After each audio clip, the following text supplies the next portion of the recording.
Hey everyone, it's your buddy back again with another exciting fanfic, which is What If Naruto and Tayuya have been dating for 3 years in secret part 1. If you enjoy this story, make sure to hit that like button and subscribe to the channel for more fanfics like this. Now, let's dive right into the fanfic. Naruto Uzumaki with 2 swords strapped to his back. He has a sword that which looks like Hayate Gecko's. His second sword is an Okaten. The hilt is blue with red flower patterns.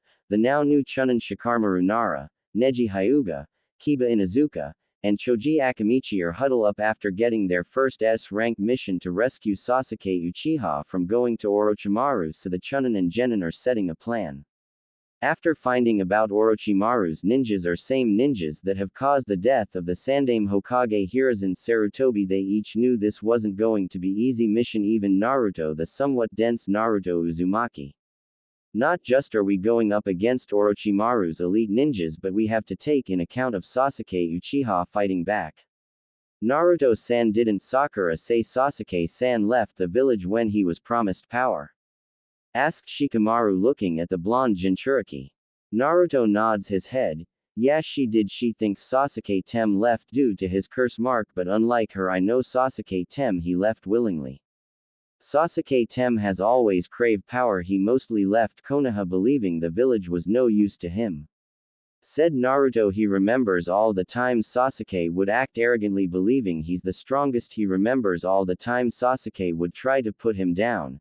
It would have worked, but since at a young age he was taken care and trained by Genma and Hate, because of them Naruto started reading and training at a young age. The two shinobi drill in his head that politics and knowledge are very important to become a great leader. When Naruto was reading, he found Hanzo of the Salamander and Tobirama Senju. He found each men interesting. He started to mold himself to be a great ninja. So, Sasuke Uchiha didn't actually get taken away but left of his own choosing. Man, what a drag, troublesome Uchiha, said Shikamaru. Each of them nod their heads agreeing with the Nara Chunin, but sadly he don't have any information on the enemy, so we're basically going in blind. Hissed Shikamaru. The young genius didn't like how they knew nothing of their enemies, plus Shikamaru didn't doubt if they were able to defeat Orochimaru's elite, the Snake Sanin would most likely send someone else as backup. Alright guys, let's go, ordered Shikamaru. They each nod their head, heading towards the enemy, but unknown to both Sasuke rescue team and Sound 4. Another plan was set in motion by none other than Naruto Uzumaki and Tayuya. Naruto then thinks back when talking to Sakura in front of the village. He then narrows his eyes at the teammate he believed to be weak. He didn't hate her, he just didn't like her reason for being a ninja. Flashback. Naruto Uzumaki is standing in front of a crying and distressed Sakura Haruno while Naruto has a passive and small frown on his face, looking at his pink-haired friend. Naruto, please bring Sasuke-kun back to me. I wasn't able to get Sasuke to stay BB, but I know you're the only one that can bring Sasuke-kun back. Yelled a crying Sakura, bawling her eyes out at the man she loved left the village joining Orochimaru. So, please, on a promise of a lifetime, please bring Sasuke-kun back to me. Cried out Sakura. She then stares at Naruto waiting his answer. After 3 minutes of silence, Naruto breaks the ice. Naruto eyes turn icy blue. No, said Naruto. This left her shocked. She believed Naruto would agree with her promise since he always takes his promise seriously. But why? I thought you were my and Sasuke-kun's friend, yelled Sakura. Naruto with his still passive face just stares at her. Sakura, you really don't know what my true ninja way. My true ninja way is to protect what the village, no matter the cause. Tell me, Sakura-san, why did you become a ninja? Asked Naruto. Sakura couldn't believe what she was hearing. She thought Naruto saw her as his friend and she honestly didn't understand him at all. I wanted Sasuke-kun to like me and be close to him, yelled Sakura with conviction, but all Naruto wasn't surprised, he was honestly disappointed. Naruto then glares at Sakura. She then backs away at him, glaring at her. You're an idiot, Sakura, stated Naruto without a care in the world. What? Stuttered Sakura. You said the reason you wanted to be kunoichi is to impress Sasuke-tem, right? Asked Naruto with the hint of disappointment in his voice. She nods her head. Naruto just shake his head. you're a disgrace of a kunoichi, said Naruto, leaving everyone around him shocked. Sakura was even more shocked. WHWH what? Said a shocked Sakura. You say you became a kunoichi to impress Sasuke Tem, you're a disgrace as a kunoichi. Let me ask you something, how long do you train? Asked Naruto. Sakura then mumbles something. What was that? Asked Naruto, wanting to know what she said. I said I don't train. Yelled a crying Sakura. Thought so. Thought Naruto. Sakura, during your fight with Ino was so pathetic I thought I was going to fall asleep, said Naruto, staring at Sakura behind him. The Sasuke rescue team is shocked at his coldness, but Shikamaru noticed Naruto's tone wasn't laced with cruelty. This caused Sakura to get angry. Why you being so cruel, Naru Baka? Yelled Sakura, glaring at Naruto. Naruto doesn't back away. He knew what he was saying was cruel, but it needed to be done. Sakura-san, I'm not trying to be mean, I'm trying to get you to open your eyes. At the Chunin exam, the only strong kunoichi were Tenten, Hinata, Tamari, and Kin, while both you and Ino were at low genin level. Now listen, Sakura, I will bring Sasuke Tem back, but not for you, but to be judged as a possible traitor. If I must, I will kill him, but I will only do this as a last resort, said Naruto. This left Sakura shocked. At first she thought Naruto was being mean and cold-hearted, but he was trying to help to become a strong kunoichi. But unknown to everyone, his mind wasn't on the Uchiha but on something entirely different. This would be the last day the people of Konoha would ever see the blonde Uzumaki. As Naruto walks away, he then thinks about his other lesson he was taught by Genma. Discreet is the most powerful tool of a ninja, thought Naruto. He then closes his eyes, concentration on what will transpire. Flashback end. As the Sasuke rescue team travel through the forest, each of the shinobi of Konoha know this going to be on tough fight and be the test of their true limits. As Behind looks around with his Byakugan, he sees the chakra of 4 individuals carrying a large box. Neji then focus on the box. He quickly notices inside the box is their target, Sasuke Uchiha. Neji then narrows his lavender eyes. I've found them, they're just ahead of his, stated Neji. Kiba then looks at Shikamaru. So, Shikamaru, we're just going in with no plan? Asked the canine shinobi. Shikamaru sighs loudly. It's troublesome, Kiba-san, but no, we know nothing about the enemy or what they're capable. We're going in blind, said Shikamaru in a lazy tone. Everyone nods their head. Right, let's go guys, and remember, don't let your guard down, said Shikamaru. Everyone nods their head as Naruto and the time finally caught up with sound. For the pro ninjas glare at the Sasuke rescue team. Sakin then smirks at the Konoha ninjas. Well, if it isn't the Konoha trash, leave now and we don't kill you, threatened the leader of the Sound 4. Kiba clicks his tongue, while Shikamaru, Naruto, Choji, and Neji just glare at them heatedly but unnoticed by everyone. Naruto glare isn't as heatedly everyone. Naruto eyes soften as he lays his eyes on Tayuya. He then thinks back on the day after the invasion. Flashback. At the funeral, everyone is grieving over the people who died in the invasion, but they were each grieving over the loves won. But most of the shinobi were mourning the now deceased Sandaime. While everyone was crying, the blonde Naruto is standing next to his former sensei Genma and Hayate, now former girlfriend Yuago. Naruto was close to Hiruzen, seeing him as a great man, but he saw Hayate as a surrogate brother and someone he trusted. He stopped seeing Hiruzen as a grandfather when he found out who his parents were, and he wasn't helping him with his shinobi skills. He had found out he's son of the Yondaime Hokage Minato Namikaze Kushina Uzumaki and a member of the Uzumaki clan. He even saw Genma has a surrogated older brother. He then noticed Genma and Yuago walking in front of the young boy. Naruto looks up at the two with fresh tears in his eyes. He then notices Genma has Hayate katana. WHWH, what is it, Genma Nissan? Asked a still crying Naruto. Genma then puts his hand on his shoulder, causing Naruto to look up at Genma with his teary eyes. I know it hurts, Naruto, you can pull through this, I know you can, said Genma, smiling at his former student. Naruto nods his head viscously in an understanding tone, but the genin heart still ache in pain at the lose of his surrogated brother, Sensei, and the Hokage. They might have spread apart, but he was still saddened at the death of Hiruzen. Also, Hayate Koi wanted to give you this, said Yuago as she hands Naruto his katana. As Naruto reaches for his sensei's katana, he couldn't help but to tear up more. Hayate-sensei wanted me to have his katana? Asked a speechless Naruto. Both Junin nod their heads. He said he wanted to give you his sword after the Chunin exam. Hayate was impressed with you.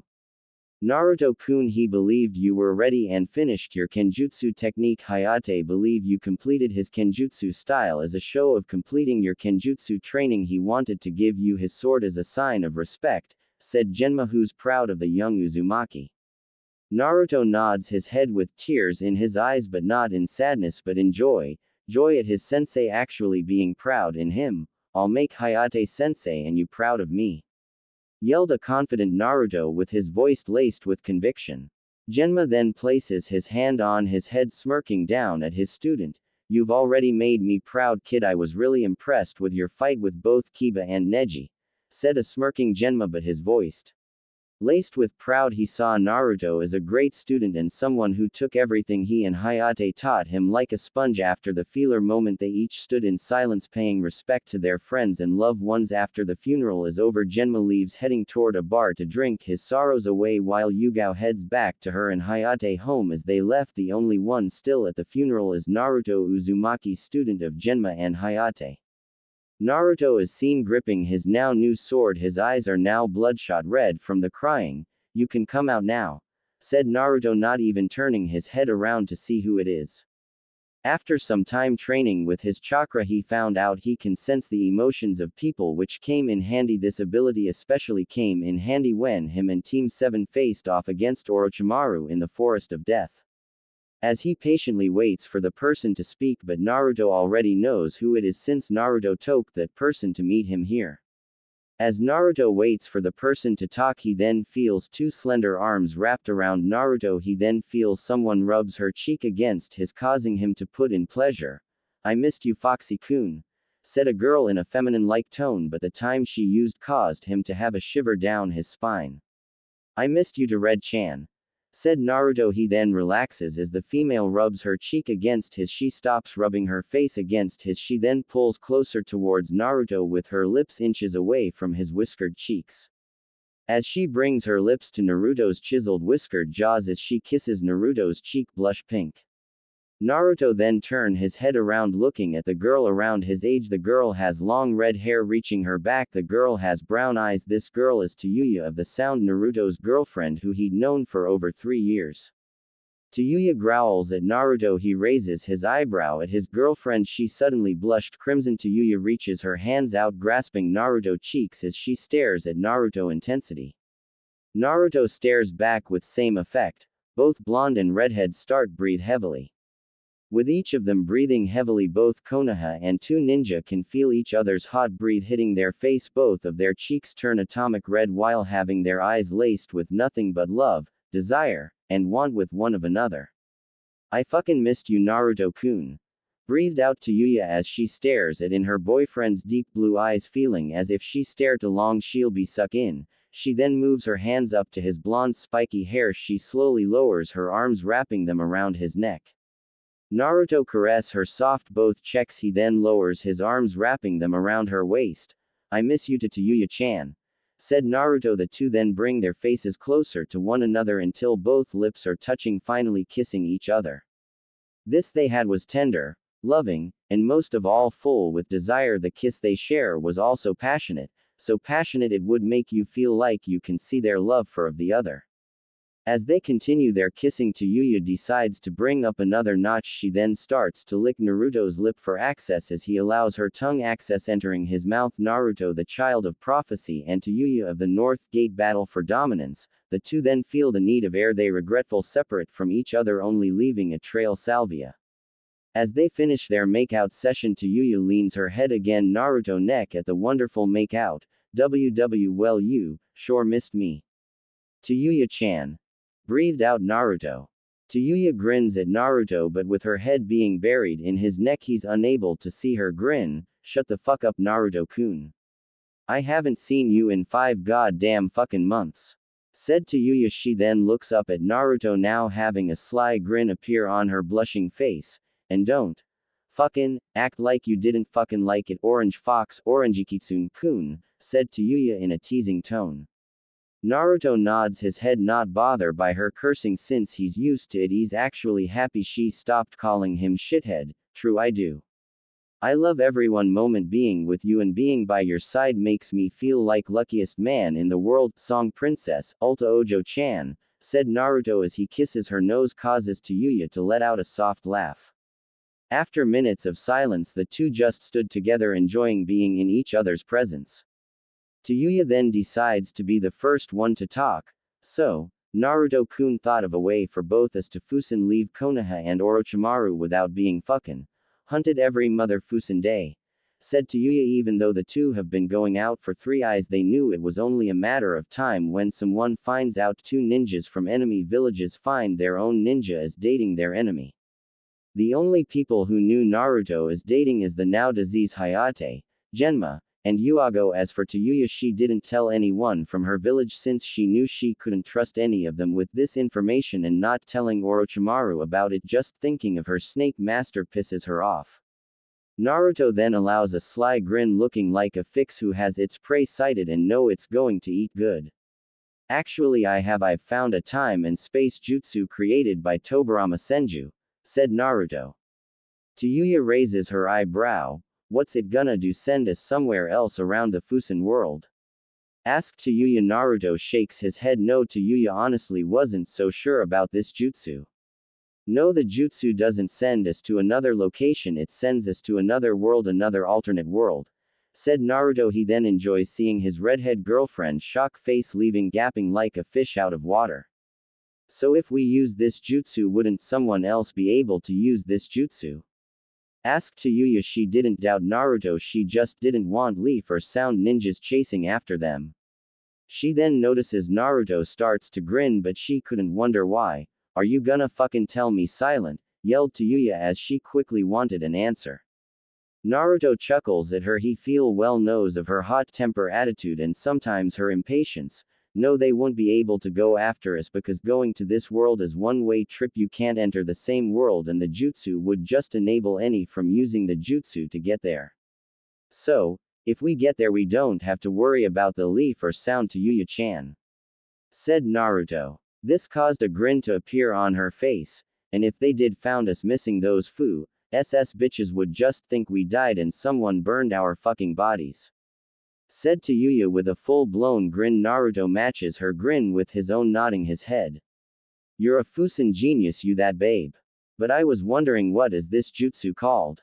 Asked Tayuya. If Naruto was grinning, he was now having a shit-eating grin appear on his face, showing off his fangs, making the young ninja look like an actual fox.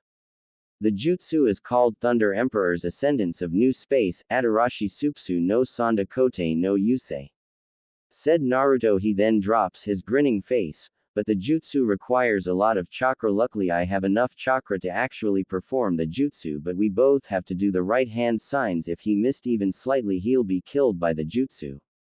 Tayuya-chan, do you still want to perform the jutsu? Asked Naruto, wanting to know if she truly wants to go through with the jutsu.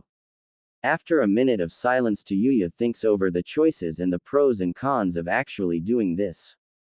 I'd rather die than being a FUCNG slave to that snake pedophile Naruto-kun. Besides, if we do die Fusen die, at least we're gonna die together, Foxy-kun. Besides, we aren't going to fucking die, Blondie, we're going to leave this shithole, said Tayuya, smirking. Naruto matches her smirk. Ahaha, you're right, I'd rather die with my beautiful girlfriend than anyone else, and you're right Tayuya-chan, we are leaving this world, said a smirking Naruto, cupping her cheek. This action caused the redhead to blush crimson. Naruto would always mention how beautiful and pretty she is, but it still causes the redhead to blush. Flashback end. Naruto closes his eyes, he then pulls out his katanas, glaring at Sakin. Kiba growls at the two-headed ninja. Just as Shikamaru was going to have his team take the now captured Sound 4, but before they can do it, Sakin's twin brother Ukin is up in a tree glaring at the Nara. We won't be that easy to defeat, leaf scum, hissed Ukin. The white-haired twin launches himself off the tree as he comes at Shikamaru with amazing speed, cocks his fist back, punching Shikamaru on the back of the head, causing Shikamaru to fall. Doing this caused the heir of Nara clan to break his concentration of his shadow possession jutsu. When this happened, it caused the leaf ninjas to be shocked, but if you look at Naruto you would see his eyes narrowing, so that's Sakin and Ukin Keke Genkai able to split themselves apart.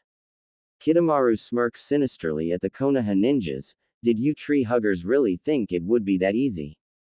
Grinned Kidomaru. Jirobo steps in front of the Konoha team. He then actuates his Doden Kekai, Doro Domu Earth Release Barrier, Earth Prison of Magnificent Nothingness. The jutsu traps the leaf ninjas inside a self-repairing dome of earth which is almost instantaneously able to reform, allowing Jirobo to absorb the chakra of anyone trapped inside. Jirobo turns to his team. Go, all hold them back, Orochimaru-sama needs his body. Said Jirobo. They each nod their head, leaving the overweight ninja to handle the leaf ninjas. Inside the cave, Kiba had used his passing fang and Choji his huge human boulder. But just as Kiba got ready for his fang over fang, Neji quickly puts his hand on the brash canine shinobi. Kiba gets angry at Neji stopping from trying to break through the earth dome. What, Neji-san, we gotta break this stupid thing, yelled Kiba. Neji just sighs at the idiot. What you're doing isn't working. This dome is able to absorb chakra, so you're basically wasting your chakra. We need a plan, stated Neji. They each nod their heads. I have an idea, said Naruto. Everyone then looks at Naruto awaiting his plan. He then sighs. Since the dome will absorb our chakra based, we need to get through it without using chakra. But what I'm about to do, you aren't going to like it, said Naruto. Shikamaru then sighs. Well, we don't have enough time to come up with another plan, so, Naruto, do what you need to do, ordered Shikamaru, and what he said was true. Naruto just smirks. He then looks back at his teammates. You might want to step back. They did what he said, backing up against the wall. Naruto smirks. He goes through the hand size of boar, snake, ox, and bear. He then claps his hands out of his sleeves. 2 sealing papers come out. Great Uzumaki sealing technique. Apollo's morning star horse go Uzumaki Fuinjutsu. Aporomanangusuda no Uma, said Naruto. Everyone watches at the 2 exploding tags glow so bright it's blind them, almost feeling like they are staring at the sun itself. Naruto then throws the 2 sealing papers. What happened left them shocked as he threw them. A huge explosion of yellow light brighten ups, forcing them to block the light from blinding them. When they uncover their eyes, they are free from their prison. Choji, you take him while we go ahead, ordered Naruto. Choji nods his head. You can count on me, yelled Choji, charging at Jirobo. Time skip. Everyone knows how it went down. Naruto stands next with Shikamaru as both of them facing off against Tayuya. Naruto gets into his fighting stance while Shikamaru gets ready for his next plan of action. You ready, Naruto? Asked Shikamaru, getting ready to double team the redhead. Naruto nods his head, smirking. Hell yeah, said Naruto, but before they can do anything against Naruto turns towards Shikamaru. Naruto, what is it? Said Shikamaru, but he doesn't say anything. He quickly pulls out his chain scythe. Naruto swings it around, cutting Shikamaru across the chest. Before Shikamaru can react to why Naruto attack him, Naruto placed a sealing papers on his chest. WWWHY. NN Naruto? Asked Shikamaru as he groans. Naruto then sighs, running his hand through his blonde hair. That seal on your chest is a chakra draining seal. Shikamaru, I'm sorry, but if I tell you what I'm about to do, you wouldn't let me do it. I just want you to know I'm glad we're friends and I'm free from the village. But just as Shikamaru could ask what he's talking about, Shikamaru is passed out from his chakra being drained. Naruto then looks towards the huge crate containing the last Uchiha. Tayuya nods her head, unstrapping the crate from her back, setting it down. And now to make sure Sasuke Tem doesn't cause a problem, said Naruto. He then throws 7 explosive tags. Both Naruto and Tayuya watched as the crate blows up with flaming woods and body parts flying around. So ends the Uchiha clan, smirked Tayuya. She then glances back at Naruto. So did you booty trap this fucking place? Asked Tayuya. Naruto nods his head. Yeah, when I blew up the Earth Dome I had 30 shadow clones to set the explosion tags all over this place, making it seem we died under the trees and unable to retrieve, but it won't matter. By the time Shikamaru awakes we'll be long gone, stated Naruto. Tayuya nods her head and scoffing at the leaf ninjas. Naruto then seals his chain scythe. Alright, let's get this shit started, said Naruto. He then goes through the hand signs of ox, bird, boar, bear, snake, dog, ox, and tiger. He then claps his hand together. Tayuya moves over to Naruto, placing her hand on his shoulder.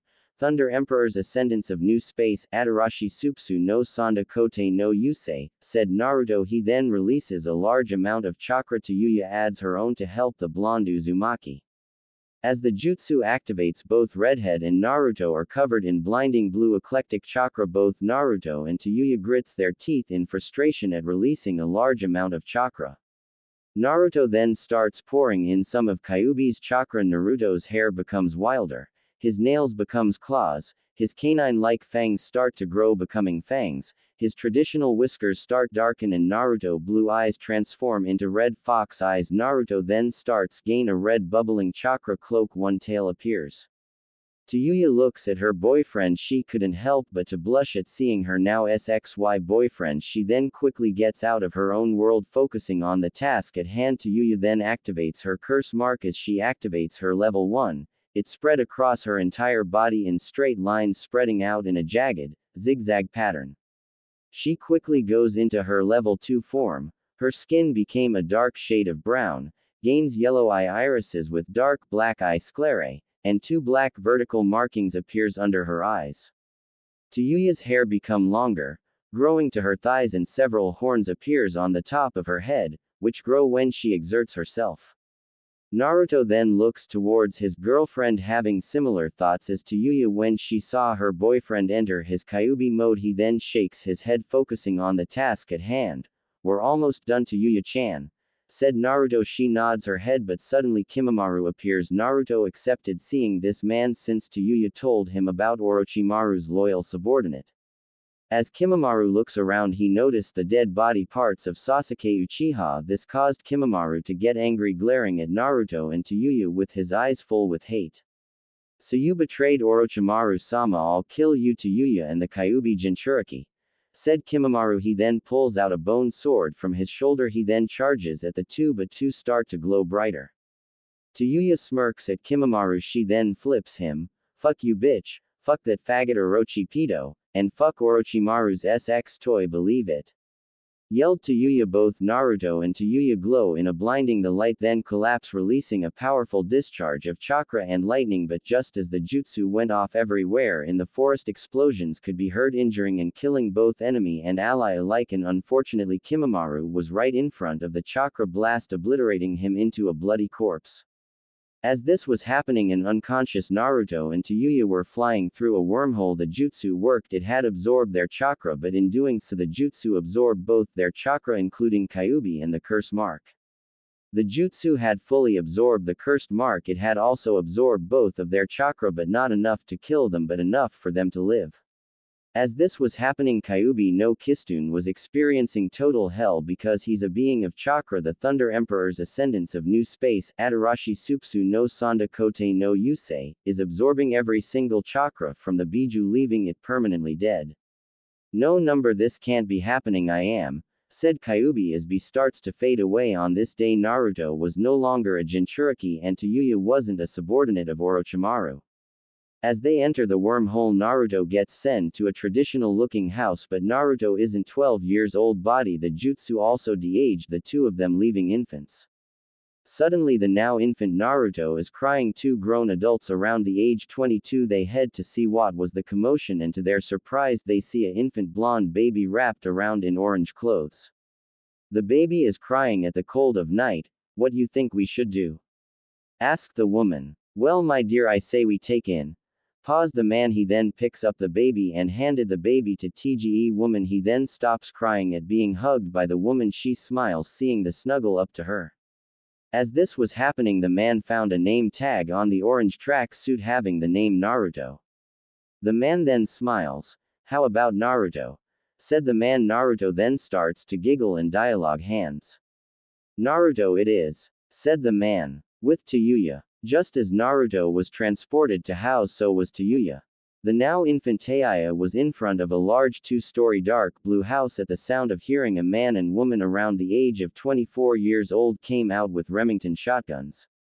But when they went outside they noticed the crying was coming from a redhead infant. Both gave each other a knowing smile. They pick up the baby who snuggled to the woman. So her name is Tayuya. What a pretty name, don't you think, hun? Asked the woman. The man couldn't argue since he thought the name was cute. Yeah, now let's go inside. Little Tayuya probably doesn't like the cold, said a man. As they bring Tayuya in their house, this started a new life as neither of them being a Jinchuriki or subordinate of Orochimaru. Now they can lead a normal life. But this isn't the last time they would meet him. The two will meet again, but not for 12 years old darkness. A whole year has passed since the former Jinchuriki and Shinobi has arrived in the new world. The Jutsu Thunder Emperor's ascendance of new space, Adarashi Supsu no Sanda Kote no Yusei, had also had another effect on Naruto besides of absorbing his chakra and destroying Kyuubi, but also wiped Naruto's mind clean. But it isn't all bad for the blonde. Luckily he has an amazing family. His father Moken Hibana, bird of prey, fire petal, who's a master swordsman of his own dojo and several other dojos around the world. His mother Haruna Hibana, spring, fire petal, who's also a bow staff master. She even has a degree sociology and another one in medicine, and now Naruto has something he never had before, an older sibling.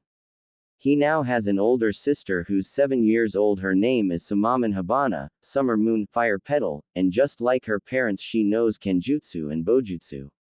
While Naruto and Tayuya were separated, but on the bright side both were able to get rid of both of their curses. Naruto's curse being the Jinchuriki of Kyuubi no Jutsu and no longer being inside his prison known as Konoha. While Naruto lived in the village his whole life, it had always felt like a prison to him. Samaman has shoulder-length light brown hair. She had 2 bangs reaching down to her left eyebrow. She even has freckles across her cheeks. She has slanted shaped eyes which are surprisingly light green. She wears a white long-sleeved shirt. On the left side of the shirt is a little pocket. On the pocket is a red sun and her sleeves are red in color. She's also wearing cherry red skirt. She also wears black leggings under her skirt, and wears white socks that have cats on them. Samaman smiles brightly at her baby brother who smiles back at Samaman. Naruto lets out a chuckle and claps his hands cheerfully. Samaman covers her eyes. Where's Sama-chan? Asked Samaman in a cutesy voice, causing the blonde baby to smile. She then uncovers her eyes, smiling widely at her brother. Here I am, exclaimed Samaman. Naruto laughs loudly. Samaman lets out a chuckle as she watches Naruto laugh, which makes him look like a fox, which is quite humorous since Naruto used to be the Jinchuriki of a tailed beast who was a giant fox. As Naruto laughs, he walks towards his big sister until his face is inches away from hers. Naruto then places his small hands on Samaman's cheeks, causing her to laugh. She stares into his blue eyes. What is it, Naru-chan? Asked Samaman in her baby talk voice. Naruto then lets out a happy squeal. He then gets off of her, entering the kitchen. He then squeals cheerfully, seeing his mother. Haruna has freckles across her cheeks. Her hair is brown in color. It reaches down to her bottom, and has 6 bangs coming down from her face. She has light green colored eyes and has bright pink lips and wears purple blue eyeliner. She wears a purple and white kimono with green and yellow butterfly designs on it, and wore a dark blue outer wrap that had a purple pelt, and wore black socks. Haruna then lets out a small eep. She looks down, seeing Naruto gripping onto her kimono. She smiles down at her child. Hi Naru-chan, you need something, honey?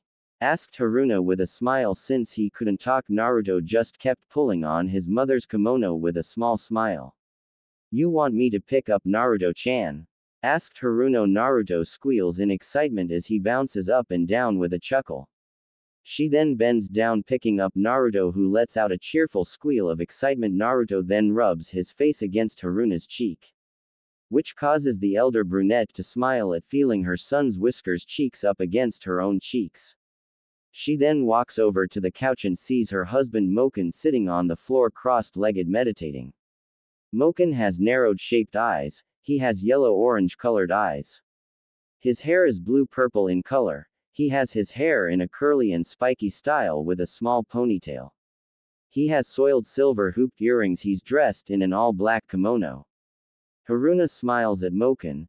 "Hello dear," said Moken in a calm voice that held respect and power. Naruto then lets out a gargling noise. Moken, still with his eyes closed, he gains a peaceful small smile. "Ahaha, yes, it is good to see to you too, my child," said Moken with a smile. Just as Haruna and Naruto sit on the couch, Naruto bounces up and down in excitement. The blonde then looks towards his mother, smacks his hand on her chest, causing Haruna to sigh, and now it's time to feed Naruto-chan. "I just wish he had another way for getting my attention when most babies cry when they are hungry, but he hits you," said Haruna. Moken smiles at his wife. "Our son is just unique. Now go feed him, dear," said Moken. Haruna nods her head, heading towards the kitchen and feeds Naruto lice pieces of pars and milk.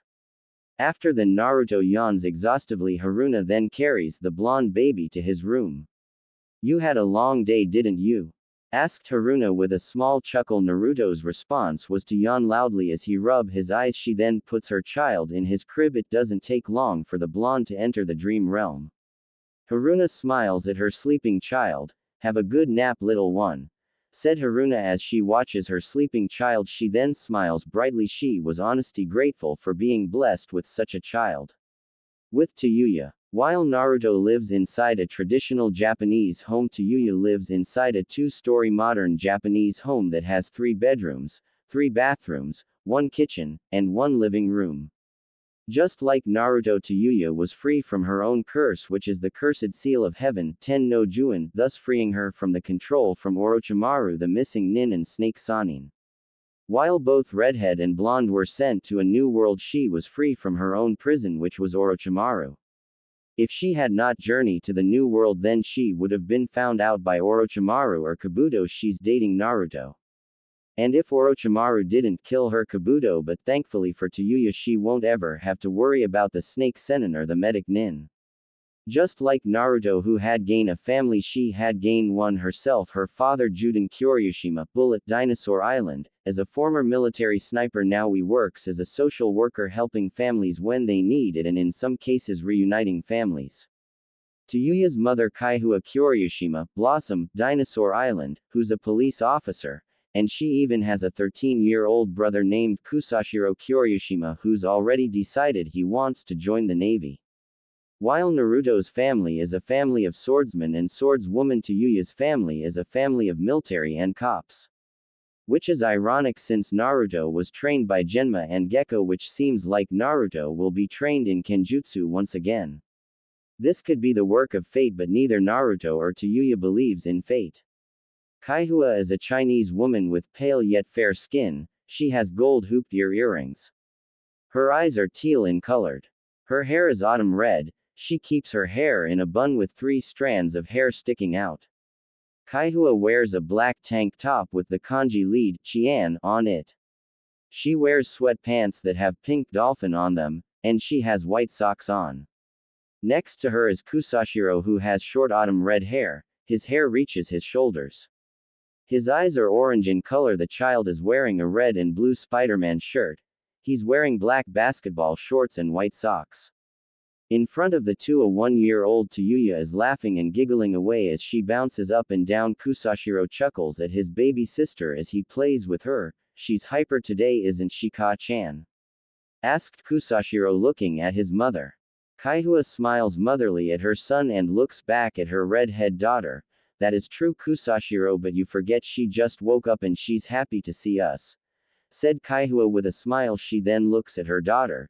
"You miss Mama-chan, Ani-kun, and Papa-kun?" asked Kaihua in a baby voice.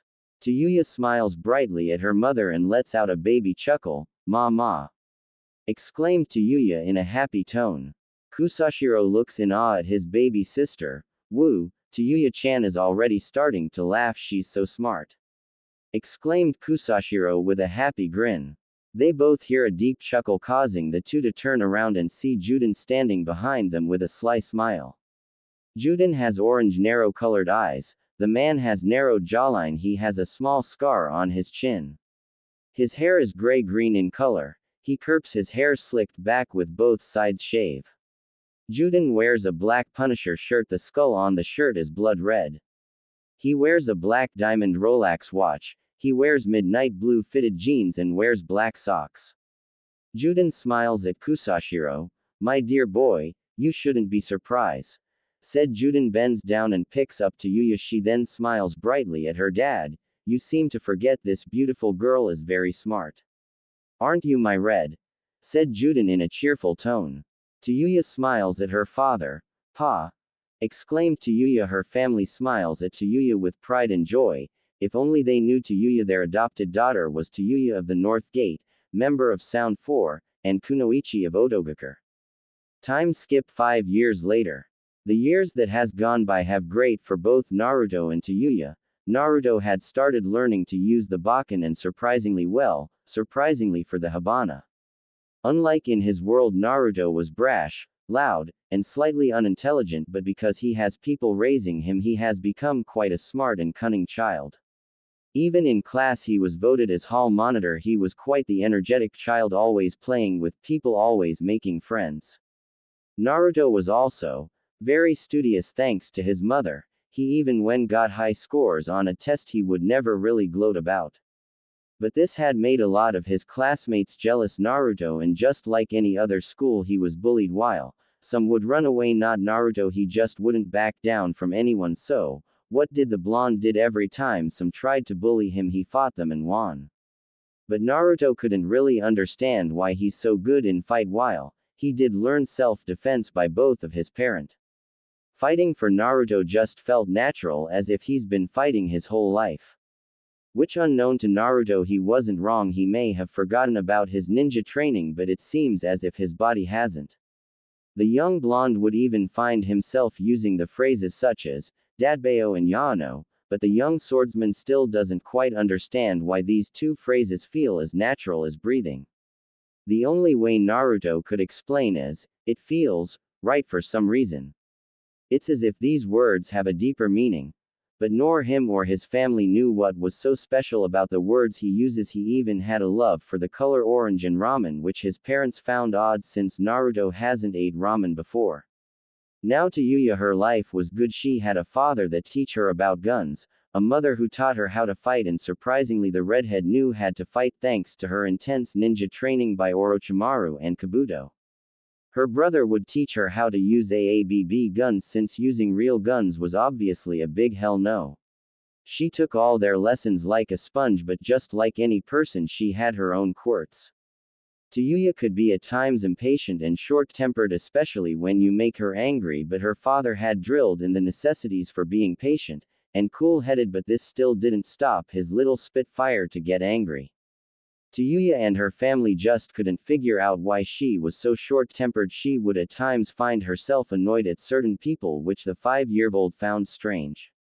She even found herself to love music, which ironic since in her old world she used a demon flute to fight, but here in this world, the music is able to calm her mind and is able to calm her down when she's having a nightmare. Out of all the instruments young Tayuya loved to hear, it was the flute. The redhead just felt drawn to it as if it is calling to her. Tayuya also found out she was quite good at shooting in one of the legs. She would always practice on her snakes. Her parents would tell her not to mess with the snakes, but she just had an unconscious hate for snakes, which she found strange since a snake has never done anything to her. She just hated them. She wasn't just good with a gun but also good in school. Everyone knew not to mess with her since her mother was a cop and father used to be in the army, but just like all schools, you have that one bully who's just an SS. But sadly, for said bully, Tayuya doesn't take shit from anyone. She beat the living shit out of the bully and somehow had literally kicked the bully's teeth. After that she called the bully shithead, which she found odd since she had no idea where the word shithead came from. She'd asked her parents and they said it's a bad word. While life for each were going great for the two, they simultaneously had a dream a week ago. Naruto's dream was strange, but to Naruto it didn't feel like a dream, it felt almost real to real. His dream consisted of strange and bizarre images of a giant orange-red fox, with red eyes, and 9 tails, a giant red toad, a strange kunai, a yellow flash, and an eye that is blood red, and unlike regular eyes, this one was different. It held 3 commas circling around. That night Naruto woke up covered in sweat, his face full of tears, and him screaming as if someone has going to kill him. Both parents and his sister had ran in his room wanting to know what's wrong with him. But, as they came in, they saw Naruto in his bed covered in sweat. While each tried to calm him down, Naruto just kept his arms wrapped around Samamon's waist. Samamon had decided to sleep in his room, which Naruto was grateful for. Around the same time, Tayuya also had her own nightmare that seemed a little too real to just be a nightmare or dream. In her dream she dreamed about strange images such as a flute, piccolo, a burning house, dead people, a man smiling at her, a strange forehead protector having a stone graved on it, and a clay dog.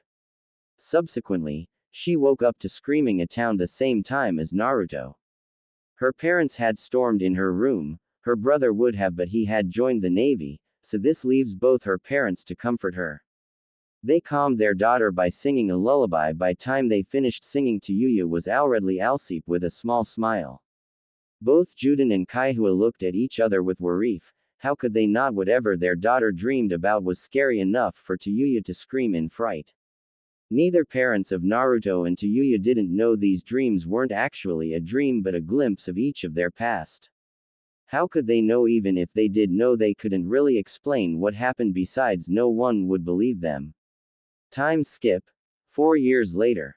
They are now 9 years old. This is around the time their bodies are starting to change. That's right, Naruto and Tayuya had hit puberty. While most girls hit puberty at the age of 8 and 10, she hit puberty at 7, which meant she had her period before any of her friends. Luckily, her mother had explained the concept of becoming a woman to her daughter a year earlier so Tayuya wouldn't start freaking out. And just like Tayuya, Naruto had started his puberty at the age 8, a whole year before the boys start puberty. While they were dealing with puberty, they had more dreams of their past life. Neither knew why they were having these dreams or how to stop these dreams. Naruto's dream. Today was a normal day in Konoha, except a 6-year-old Naruto was in the hospital with bandages. No, Naruto wasn't up all night. Unfortunately, he was beaten by a group of angry villagers. Why was Naruto attacked by the villagers? Well, Naruto had to research a shinobi of his choosing, and Naruto had decided to research Tobirama Senju, the Nadaime Hokage. While he was walking home, he bumped into them. Naruto, being the kind-hearted boy, apologized to them. But unfortunately, for him, kindness wasn't there, instead angry and hatred, and they took it out on Naruto, which had led Naruto to the hospital in bruises and injuries, and surprising, Naruto didn't have any broken bones. So, Naruto lays in the hospital bed with a scowl on his face, and Hiruzen standing next to Naruto with head down, having a downcast expression. Sure, Naruto was quite a forgiving person, but there's only so much the young blonde could take, and the sole member of the Uzumaki had finally reached his limit. Hiruzen turns his head to Naruto. Naruto-kun, I know you're mad, but you shouldn't hate them. Naruto-kun, hating them won't do any good, said Hiruzen in a grandfather tone. But Naruto just glared at Hiruzen with his piercing blue eyes. So them hurting me would? Asked Naruto with anger in his voice. Hiruzen then sighs softly. That's not what I meant, Naruto-kun, and you know it. You should forgive them, after all it's the right thing to do, said Hiruzen as he lectures the young Uzumaki. Naruto then rolls his eyes at Hiruzen, tired of the same old lecture. Every time when the villagers attacked him, Hiruzen would always say you should forgive and forget. But Naruto just couldn't. Besides, what sane person would just forgive people that cause them harm? And even when he fights back, he gets scolded. Which made no sense to him. Whenever he asked Hiruzen why do the villagers hate him or why doesn't he have parents, it's always the same answer. I don't know, but Naruto knew he was lying to him. Did he no, did he trust Hiruzen? Not really. Why should I forgive them? I'll never forgive those who hurt those are innocent. The first don't care what their reasons are, said Naruto. He then gets up from his bed and glares at Hiruzen. Besides, I'm tired of you constantly lying to me, said Naruto in a quiet tone. He then walks towards the door, but Hiruzen puts his hand on Naruto's shoulder, causing Naruto's blue eyes to gaze into Hiruzen's own brown eyes. Hiruzen then stares into Naruto's eyes. Naruto-kun, I'm not lying and I would never lie to you, said Hiruzen in tone that gave conviction. Naruto doesn't stop glaring at Hiruzen. Then answer me this, old man, why do all the villagers glare at me and why shouldn't I be mad at them? Asked Naruto. Hiruzen sighs loudly at this. Old man knew what he was doing wasn't right, but the villagers needed a scapegoat. He just didn't know what he was doing was truly worth it. After all, his and Naruto's relationship wasn't like how it was before. The aged Kage looks down to the blonde. I don't know why, lied Hiruzen in an almost defeated tone. Naruto sighs at the lie. Then I'm leaving, old I mean Hokage, said Naruto as he exits the hospital, leaving the Sandaime Hokage shocked behind. Believes since Naruto had always called him old man. As Naruto exits the hospital, he makes his way to training ground 04.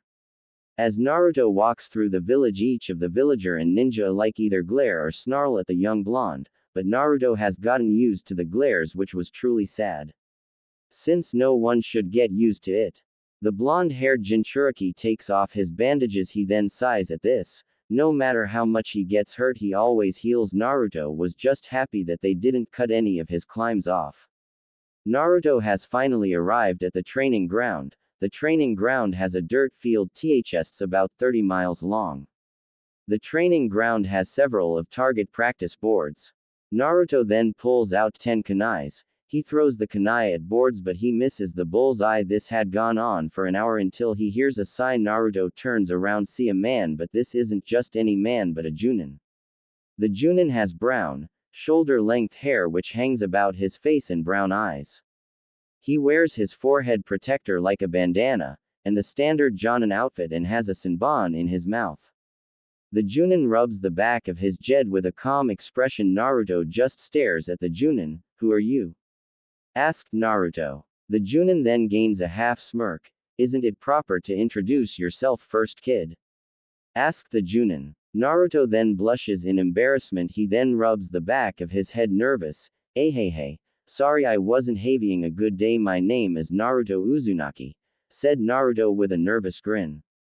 The Junin smirks at this. My name is Genma Shiranui. So kid, what are you doing? Asked Genma, watching Naruto's awkward stance. Naruto then smiles at this, since most people look at him with hate, but no, this Genma person, I'm practicing my kunai and shuriken throwing, Yano. Stated Naruto with a grin.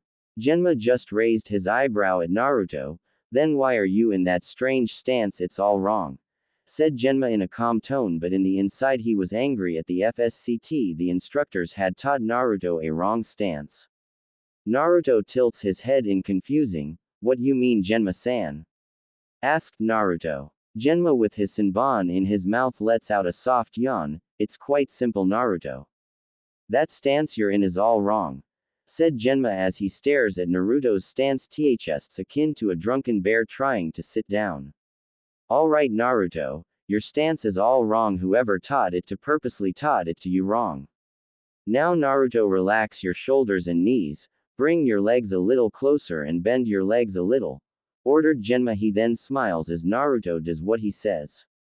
Now through the kunai, said Genma. Naruto throws the kunai and almost lands a bull eye, which Naruto jumps around in excitement.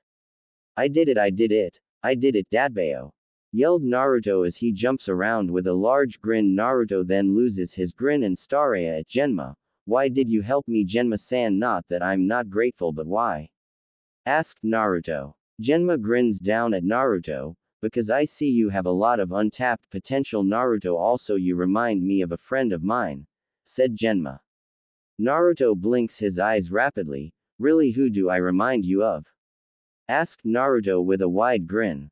Genma smirks at Naruto. Actually, you remind me a little bit of my friend Anko and Guy. You can be as loud as Anko and you work hard as Guy, and let me tell you something, both Anko and Guy are incredibly strong, but the other reason why I helped you is because I've been looking for a student to train, said Genma, shocking Naruto. Naruto, with his mouth open, stares at Genma. Wait, you don't me?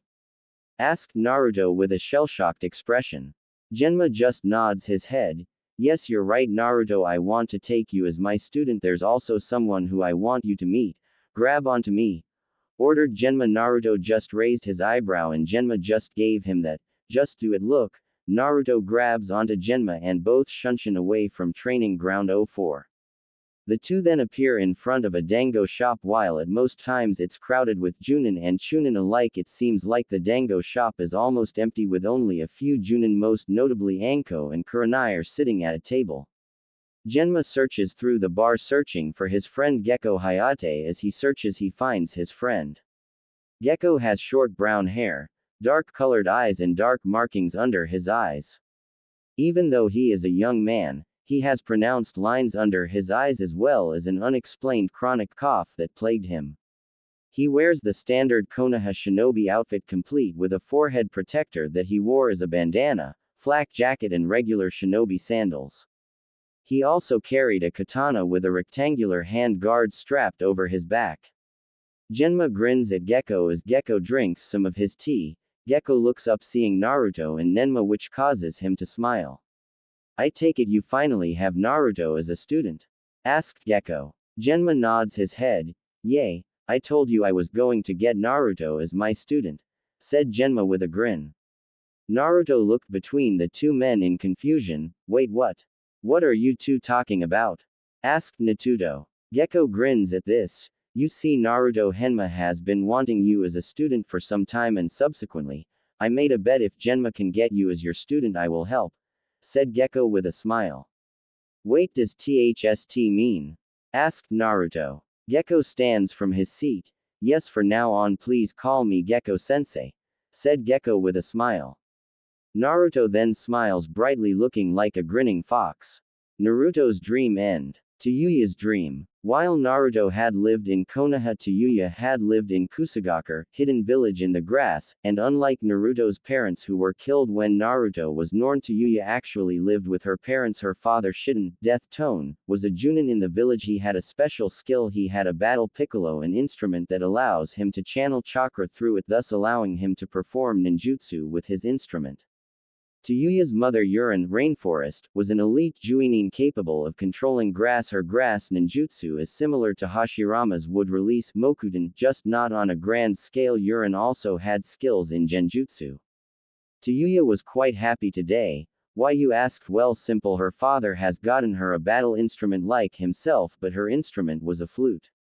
Her father had tried to convince his daughter to get a battle piccolo like himself, but she was stubborn about it and wanted a battle flute, but it also helps that she can play both the piccolo and flute. Tayuya smirks at both her parents with jitty and pride. Shiden has a mature narrow jawline, he has slanted shape eyes, his eyes are brown in color. He has brown colored hair, his hair reaches his shoulders, he curps his hair in a ponytail. On his forehead he wears a forehead protector. It has a metal plate with a symbol of grass, the cloth is purple. He wears a short-sleeved gray and tan gi. Under the gi he wears a long-sleeved fishnet shirt. He keeps his gi together by having a dark purple rope tied around his waist. He wears gray shinobi pants and gray anbu-like boots. Urin has an angular jawline, her skin is fair in color.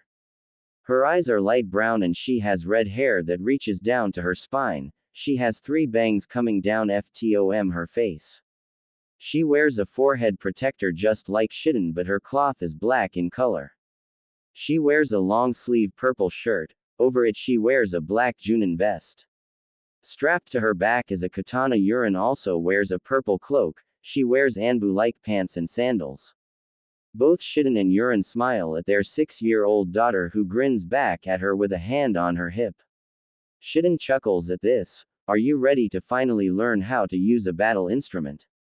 Asked Shiden. Tayuya nods her head furiously. Both parents chuckle at the excitement from their little fire spitter. Heck yay, now let's hurry up, I wanna learn already, yelled Tayuya with a large grin. Shiden smirks. He then turns towards his wife. She's just like you, headstrong, loud and stubborn, said Shiden. Urin growled at Shiden. She then gains a huge tick mark on her. Want to repeat that shitface? Hissed Urin as she cracks her knuckles. Tayuya giggles at her dad who shivers in fear. No dear, said Shiden. Urin angry face disappears to a happy one. Shiden then turns towards Tayuya. Now let's begin your training, Tayuya-chan, said Shiden. Tayuya grins at her dad. The two then spent a day practicing Tayuya's battle flute. They didn't stop training until nightfall. Tayuya's dream over. This isn't the first dream they had. The two had numerous dreams of them being in this ninja-like world. While most usually forget about their dreams. Not Naruto and Tayuya, they remember every part to the dream. They would even be able to describe the smell of air. And be able to give you a description of the places HSVE seen within these dreams. Neither didn't know why they had these strange dreams. To them it didn't feel like a dream, it felt more like a memory than anything else. But the two knew there had to be a reason for having these strange dreams, they just knew these dreams had a meaning. You don't just have the same dream for no reason, right? Tayuya wipes away the sweat from her forehead. She just didn't quite understand why did she have these strange dreams. The 9-year-old red-haired female also didn't understand how she was able to remember everything happening in the dream. Sure, there are times when someone can remember certain events in a dream, but she's able to remember everything, especially the smell of beautiful trees. She's just happy it wasn't another strange nightmare. Her door opens and her mother Kaihua walks in and smiles at her. "Are you okay?" asked Kaihua in a worried tone while her daughter wasn't screaming in fright. She was still sweating, but not as heavily as last time when she was screaming in fright. Tayuya shrugged. "I guess so," said Tayuya, who's sweating from head to toe. While she wasn't screaming from a nightmare, she was still sweating. Kaihua could only stare at her daughter with concern. Even though her daughter isn't screaming in fear, she was still worried how sweaty she was. After all, people don't sweat from a dream. Kaihua could only guess whatever she was dreaming about had a real effect on her, just like all the other dreams she would have. "Are you okay, Tayuya-chan?" asked Kaihua, whose voice is laced with concern and worry. The woman never truly understand why her daughter would wake up sweating head to toe, but she was thankful that her daughter wasn't screaming in terror. Tayuya, who's panting, smiles at her mother and nods her head. "Yeah, it was just a dream," said Tayuya, but to the young child didn't believe it was just a dream. It just felt too real. Not just that, but she had a feeling these dreams had a reason. She believed this due to her being able to remember the exact details of the strange village she was in. Kaihua looks at her red-haired daughter with concern and suspicion. "Honey, you're covered in sweat. This can't be just a normal dream. Would you like to talk about it? I'm worried about you both, myself and your dad," said Kaihua in a pleading tone, wishing to help her child. Tayuya looks down in sadness as she sees the pained look on her mother's face. Tayuya raises her head and Kaihua sees the look of struggle and confusion. Kaihua grasped hold of the former kunoichi's hand. "Ka-chan, I'm confused," stated Tayuya. She then grips her head tightly. Kaihua tilts her head to the side with her eyebrow raised, confused. "Is it about your dream or is it about some boy?" asked Kaihua in a joking tone, hoping to distract the girl from the dream she just had. Tayuya crossed her arms and puffed out her cheeks and gives her mother a glaring pout on her face. Kaihua giggles at her angry daughter. She mentally gives herself a pat on the back. "Boys are stupid," exclaimed the 9-year-old child, grumbling underneath her breath about stupid boys. Kaihua covers her mouth, trying to stop herself laughing at the angry Tayuya. She remembers when she had the very same opinion on boys. Kaihua wipes away the tears from her eyes due to the sight of a pouting, angry Tayuya. "Yeah, boys are stupid, but one day you'll find that one boy not so stupid," said Kaihua with a small smile on her face. Tayuya clicked her tongue and swiftly turns her head away from the red-haired woman. "I doubt it," exclaimed Tayuya with determination. She then pats Tayuya on the head. "I wouldn't be so sure if I was you. Love works in weird and strange ways, Tayuya-chan," said Kaihua in an encouraging Tayuya to not believe all boys are the same, and she was enjoying teasing her daughter. She just shook her head negatively. "If that happens, then he'll be a shithead," exclaimed Tayuya, but her eyes quickly opened widely. "Tayuya language. Where did you learn such language, young lady?" exclaimed Kaihua in a stern tone. She knew Tayuya didn't get it from her Arjuden. Tayuya looks down in shame. "In my dream," muttered Tayuya in a fast pace. "Slow down, Tayuya, I didn't hear you," said Kaihua in a stern tone. Tayuya slowly nods her head. "In my dream. I heard the woman in my dream say it," said Tayuya in a low tone, but Kaihua was still able to hear her daughter. Kaihua narrows her eyes. Have you ever met this woman? Or hears that word anywhere else? Asked Kaihua, wanting to know how had used such crude language around her childhood. Tayuya shook her head negatively at her mother. Nope, I've never met the lady before. Lied Tayuya. Well, she wasn't exactly lying, since the only time she actually only saw the woman and man in her dreams, and saying the person has only appeared in your dreams sound crazy, but somehow Tayuya knew all the strange dreams she'd been having must be connected. I haven't heard anyone say that word before, said Tayuya. Kaihua runs her hand through her hair. She then rises from Tayuya's bed. The woman smiles warmly at Tayuya. How about I get you some water? You do have school today and it is 4 in the morning, so get some sleep, said Kaihua. Tayuya nods her head in agreement with both, unaware of the connections of the memories Tayuya is being forced to endure. The very same can be said about Naruto, who also awoke from his own memories. Time skip.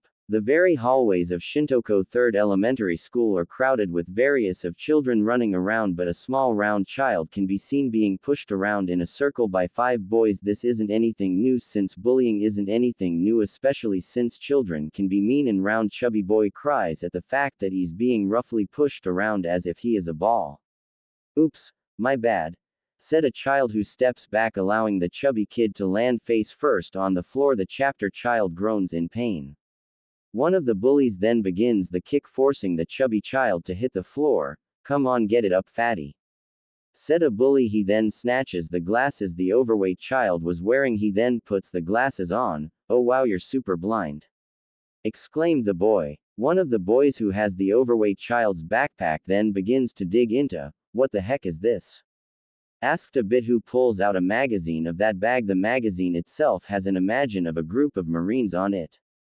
The boy looks towards his other friends with a confused look on his face, since he was accepting the magazine to be a hentai, Sports Illustrated, or a Playboy magazine, not some Marine magazine. Seriously, what is this? Asked the boy. Upon seeing none of them knowing what it actually is, he grins and literally tears it in half, laughing at the chubby child. Ahaha, what a loser. Check it out, he's crying, ahahaha, laughed the boy. One of the other bullies then takes out another magazine. This magazine appears to have a cover of various of people in paintball gear. He then throws it to the ground without a care. He then pulls out a magazine with instructions on BB guns. He then stops that and pulls another one out. The bully nearly freaks out as the magazine has a picture of tanks. He then turned towards the down kid. You're a freak, exclaimed the boy. He then grins mischievously at the chubby child. Oops, my hand slipped, said the boy, who rips the magazine that has an image of paintball users. Those are mine, cried the large overweight child, who has tears and snot out of his nose. He then rises up to get his magazines back, but his efforts are put to a halt as he's pushed down to the ground, thus being forced as each of the bullies literally tear apart each of his magazines. As the last one was torn to shreds, one of the children turns towards his smile with a smile. Well, that was fun. What do you want to destroy? Laughed the bully who's holding his gut. He then smiles widely and snaps his fingers, causing his friends to turn towards him. One of his raised an eyebrow at him. So, what do you want to destroy next? Asked the child who's tearing out the pages from the destroyed magazine. He then pouts as he empties out the large boy's backpack. Aw man, there's not even a Playboy magazine in here. What a loser, grumbled the child in a disappointment. The one then grabs the glasses from their friend. Let's destroy these, exclaimed the child. Heck yeah, let's do it, exclaimed the child. Doit doit doit, chanted the child in excitement. One of the boys grinned at him. Hurry up and break it, Kurokami, cheered a child with glee. Let's give Fatty a swirly next, chanted a child. Oh wow, a swirly, how cliche. Yeah, that's good. Next, let's give him the world's meanest wedgie ever. Then let's paint him orange and hang him from the outside, encouraged. But this voice wasn't from one of their friends. No, it was from Naruto Habana. Naruto just waved at him with a grin on his face, but the look in his eyes promised pain. Kurokami looked shocked at Naruto. He was aware of the blonde, who was in all sense of words an enemy to all bullies and a Boy Scout. Well, a very strong Boy Scout. Crap. What are you doing here, Habana? Demanded Kurokami. Naruto stares down at the chubby crying boy and then back at Kurokami. He then shrugged his shoulders. I don't know, walking around until I smelled the odor of idiots and the smell lead me to you guys, Yano. Grinned Naruto in a mischievous manner, but mentally confused. Not of the bullies, no, he was confused by the strange words since he can never remember saying such word. He then mentally shakes his head. One of the children glares at Naruto. This isn't your business, Hibana, yelled the child, clutching his fist, causing it to nearly become red. One of the bullies nods his head. Yeah, mind your own business, exclaimed the bully, but mentally he was scared since that smile of his was anything of one of innocence and friendly. That smile of his reminded him of mischievous kitsune looking at its prey. Naruto's grin didn't leave his face. 5 against 1, that's unfair, Yano. So who wants to go first, or do all you guys want to go all at once? That'll be fun, Dadbao, grinned Naruto, his eyes then widen at the word, Dadbao. Wait, the only place I've heard Dadbao is my dreams. Just what the heck is going on?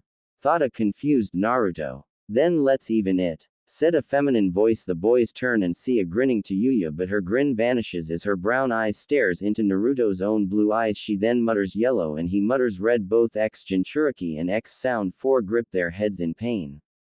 The bullies use this to their advantage and tries to attack them, but as soon the bullies get in their personal space, both Redhead and Blonde retaliate. Tayuya's side kick a bully in the ribs, causing him to buckle. She then rams her knee in the boy's face while Naruto dodges the blow and hits him in the gut with his elbow. The kid wind is knocked out of him. Naruto then punched him straight in the face. Both Blonde and Redhead watched as the two bullies are knocked out due to their heads hitting each other. The 3 other boys grit their teeth. 3 inches frustration as their 2 friends are knocked out. Tayuya dodges a swipe at her. She kicks him in the stomach and then used him as springboard to jump down next to Naruto. She then smirks at him in a cocky manner, getting into her fighting stance. Naruto gets into his own fighting stance. You ready, shithead? Grinned Tayuya, ignoring the strange verbal tickets.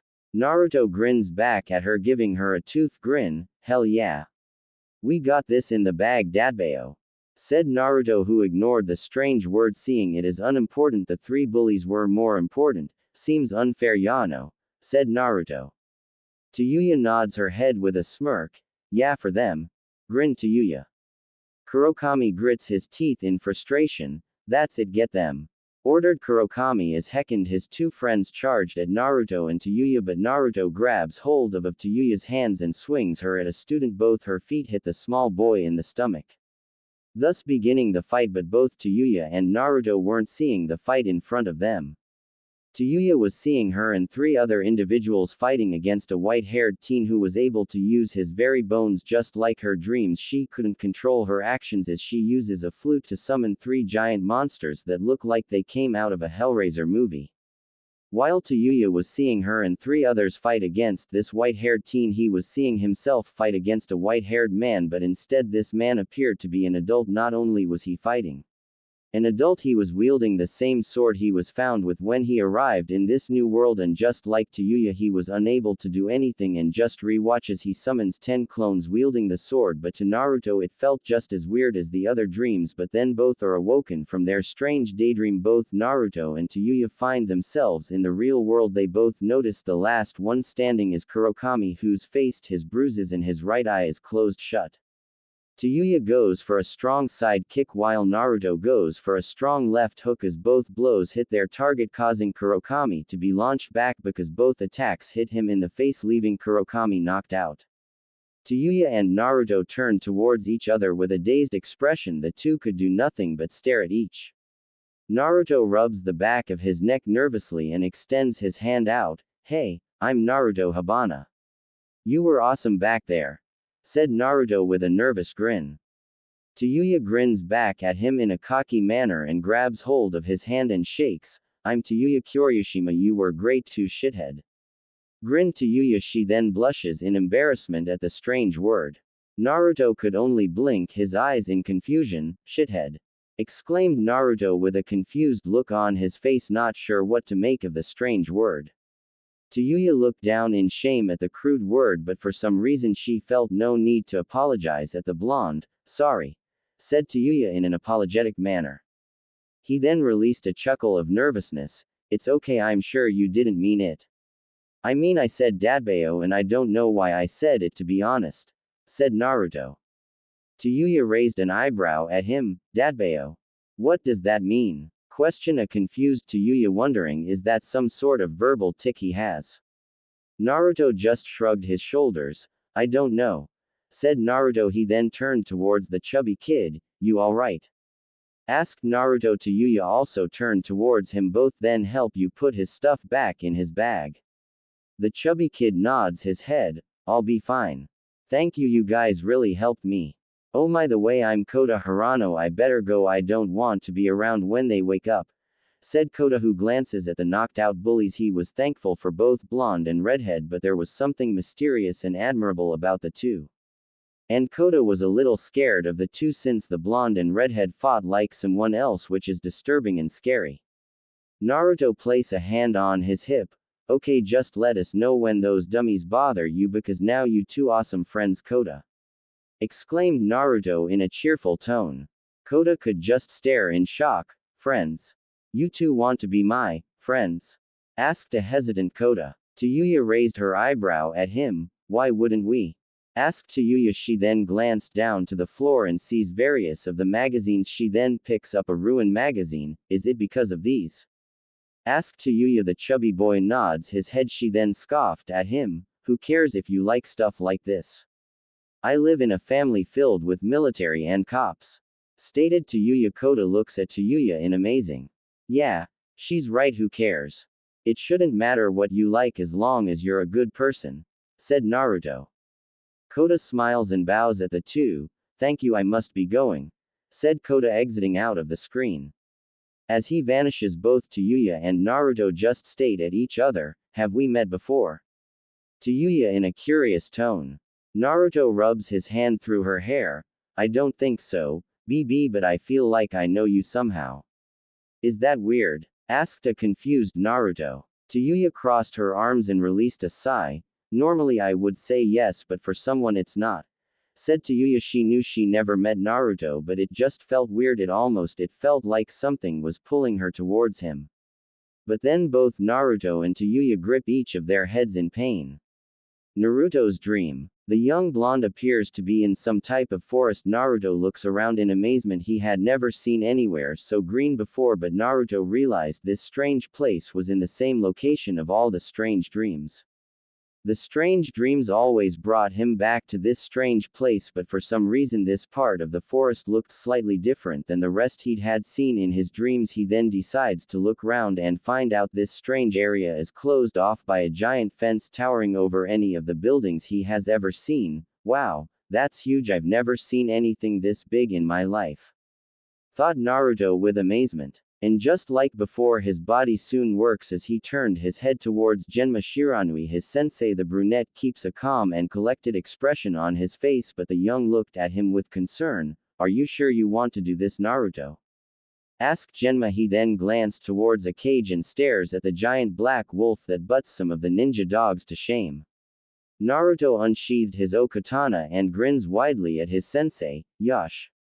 Let's do this, Genma sensei, yelled Naruto with excitement. The man runs the back of his head. You know, only people who have been a genin do this type of training. But to give you a heads up, this animal is an infant, but your job is to avoid it for a minute.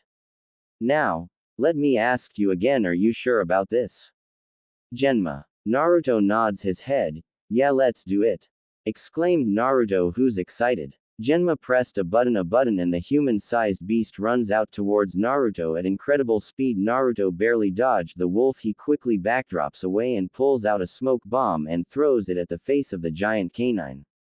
Hayate massages his chin and allows a smile to appear on his face, using the smoke bomb to blind its sight, but that only temporary. Hold it off, commented Hayate with a smile. Genma turned towards Hayate with a nod of the head, crewing on a Senbon.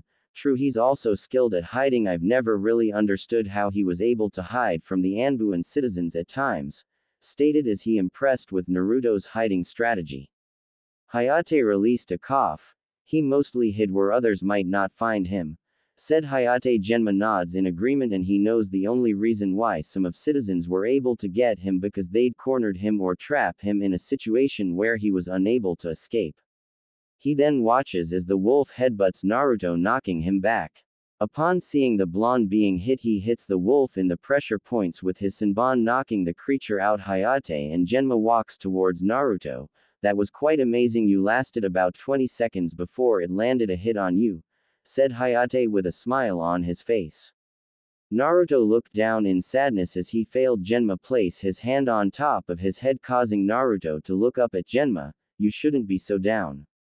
We were surprised you lasted as long as you did. He didn't think you lasted, plus your other classmates wouldn't even lasted 5 seconds, said Genma with a smile. Hayate nods his head. He's right, you know, especially Sasuke Uchiha, said Hayate, shocking Naruto. Genma chuckles at the shocked blonde. He's right. It's just like said, people don't usually do this type of training except for people like Guy and Anko, said Genma as he gains a shiver down his back. Naruto shot Genma a raised eyebrow. Who's Guy and Anko, Genma-sensei? Asked Naruto in a wondering tone. Genma messes with Naruto's hair, causing the child to glare at him. Don't worry it, you'll meet them someday, said Genma. Naruto then grins. I bet that Anko person is cool, said Naruto with a grin. Both Genma and Hayate couldn't help but to shiver at the idea of Anko training Naruto instead of them. The world doesn't need 2 Anko in the world, 1 is enough, thought Genma. He then smirks at Naruto. I have an idea that'll increase your reflex, said Genma.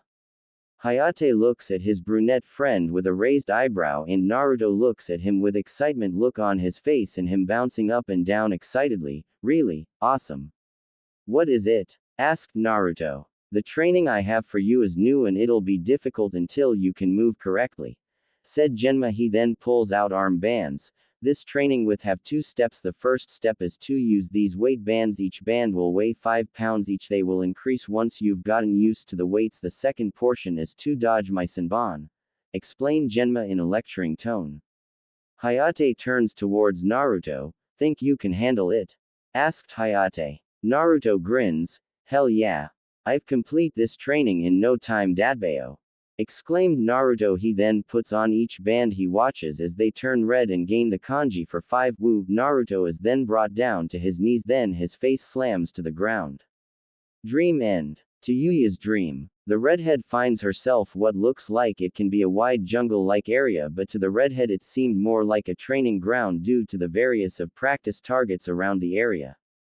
But just like Naruto, she had always found herself within the same village, and she honestly doesn't understand why, but even now she understood these dreams are connected. Tayuya's body then turned towards her father in this strange dream. Shiden smiles warmly at his daughter, who looks very eager to learn sound ninjutsu. You ready to learn how to use a battle fruit? Asked the brunette with a smile on his face. The young 9-year-old nods her head. Of course, Oto-san. I've been ready. And when I master my battle, I'll be the strongest kunoichi in the universe, exclaimed Tayuya in an overconfident. Shiden chuckles at Tayuya. It was almost scary and funny how Tayuya acted like her mother, but upon seeing her father at her, she glares daggers at her father. What's so funny? Yelled Tayuya. Nothing, you just reminded me of your mother, said Shiden with a warm smile on his face. Tayuya giggles at Shiden. She then grins at her father, causing him to raise an eyebrow at her. This smirk had also raised alarms. If mom heard you, she would hurt you, said Tayuya with a wide grin on her face. This had made Shiden shiver. He knew if Yurin had heard him, she would either take it as an insult or just hit because she think he deserved it. Tayuya then laughs at him. Ah ha ha, Oto-san is scared of Ka-chan, laughed Tayuya. He just smile at his daughter. I am not scared of Yurin, thought Shiden. Alright, now that you'd had your fun, let's get on with your lesson, said Shiden. Yay. Training time. So, what we going to learn first? Asked Tayuya. Well, first I think I should teach you one of my favorite technique. It shouldn't be too hard to learn. The technique I want to teach you is Flare Hunter Furuhanta. It is a C-rank ninjutsu that creates a fire hound. Now allowed me to show you, said Shiden. He then gives to play his piccolo and pours in yang chakra into the instrument. Tayuya watches in amazement as a dog who appears at the size of a bear. The dog is a rusty red with 4 eyes on its face and 24 eyes on its limbs. Tayuya's eyes lit up. I'm astounding in amazement. Cool.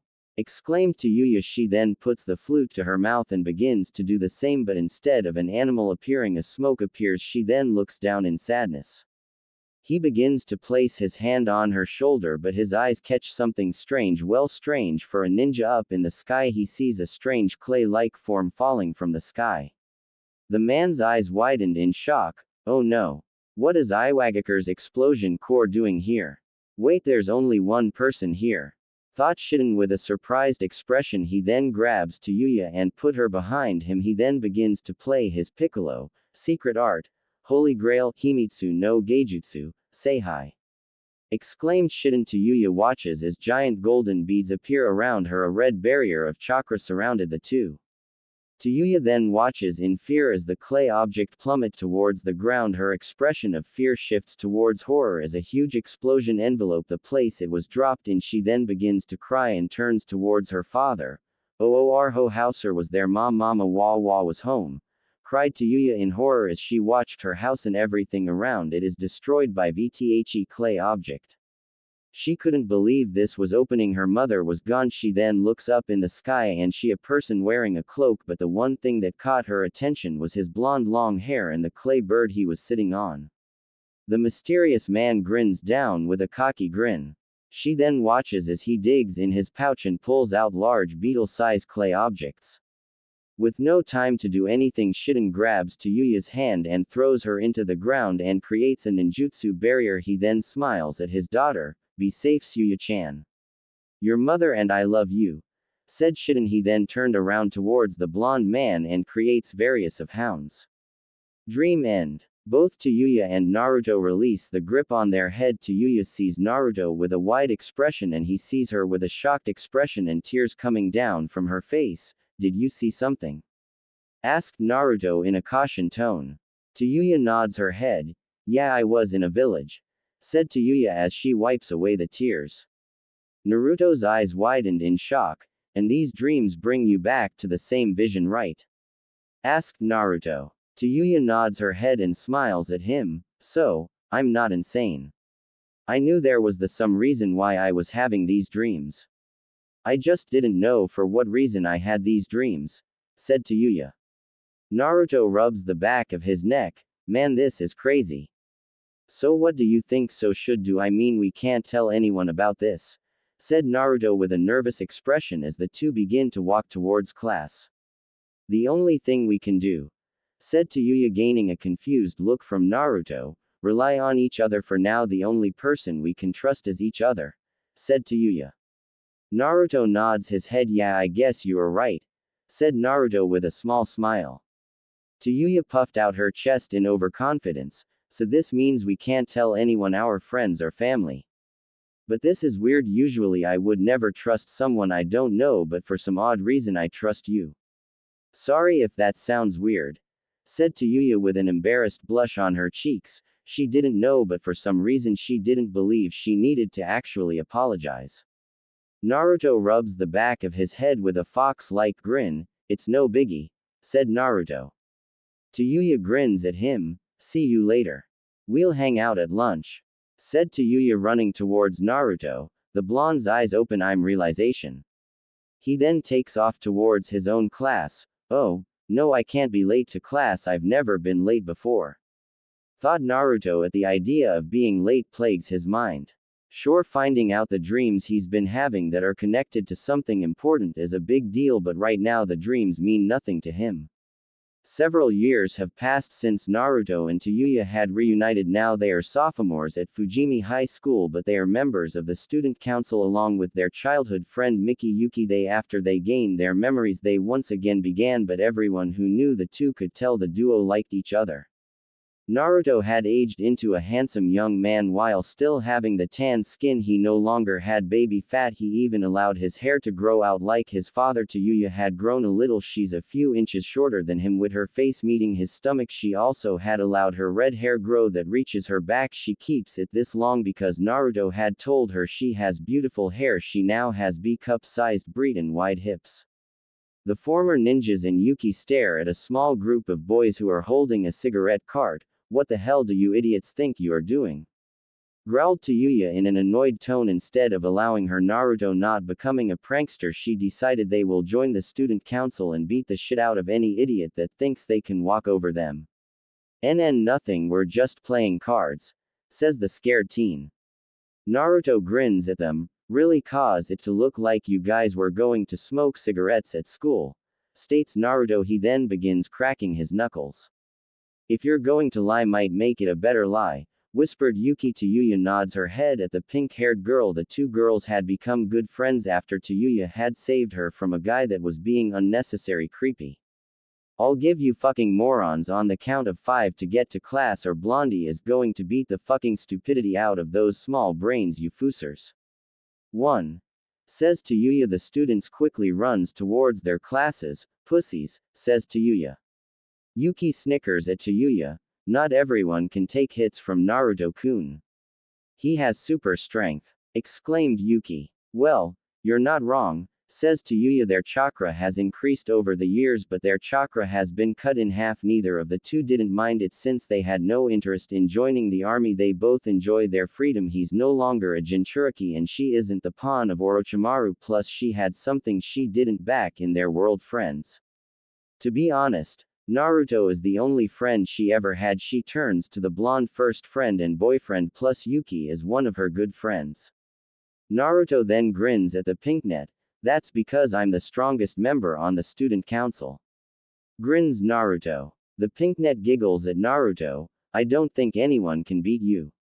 While I better get to class before Shido has a bitch fit, says Yuki. She then waves the two off and begins run down the hall. Tayuya turns to Naruto with a smirk. She then grabs him by the hand and drags him away. Back in their old world, they couldn't do this due to her being Orochimaru's top soldier and him being the son of the famed Minato Namikaze. At least in this world, he doesn't have a deal with his team and she doesn't have to worry about Orochimaru lurking every corner. But now in this world, they do relationship things they couldn't do back in their old world. Plus Tayuya knew if she ever met Sakura, she would drop the bitch the minute the pink-haired girl opens her big mouth. But Tayuya wanted to beat the shit out of a lot of his friends and she wouldn't mind letting her Doki tear Kakashi a brand new asshole. After dragging Naruto back to the student council room, she locked the door and grins at him, enjoying how much he's grown. Sure, when he was younger he was cute in an annoying way, but now he's handsome. But she wasn't happy that she barely has grown at all, but everyone knew how short she was since the two can always be seen together. With Tayuya's eyes meeting Naruto's chest, one might call Tayuya short, but only the stupid types made cracks about her height. She may be short, but that doesn't mean she doesn't know how to crack a few skulls.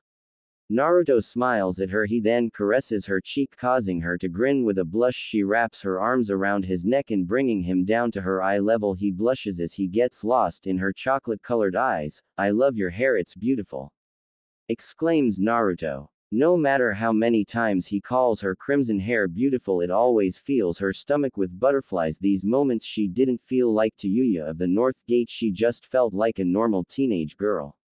She grins at him. Cheesy bastard, mocked Tayuya, but her tone didn't hold its usual fierce vibe. She then grabs hold of his whiskered face and claims his lip. He wraps his arms around her waist, causing her to moan into the kiss, enjoying the taste of her blonde lover. She then begins to bite on his bottom lips, demanding him to open his mouth. Before he could even fully open his mouth, she rams her tongue in his mouth. With her in control, she attacks his tongue with her own. Naruto's face becomes a deep scarlet color. She always liked their makeout sessions to be more heated than most couples. They pull away from each other. She then attacks his neck. Naruto's eyes then narrowed as he stares out the window. What the hell?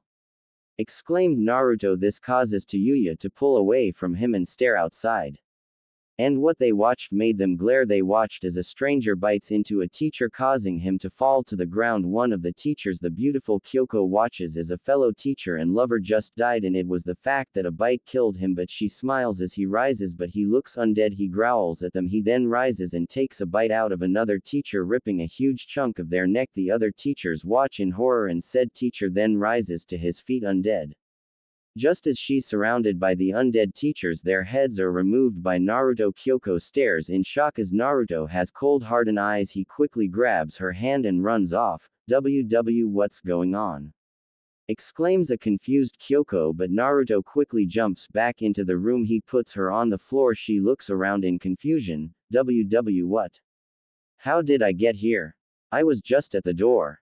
Stuttered a shaken Kyoko. The teacher didn't quite understand what was happening. She had so many questions. She turns back to the young blonde and redhead duo and watches they grab to duffel bags, confusing her. She didn't even understand why Naruto had a sword on him. She watches as Tayuya pulls out 2 pistols and a shotgun. Why do you have such things, Tayuya-san?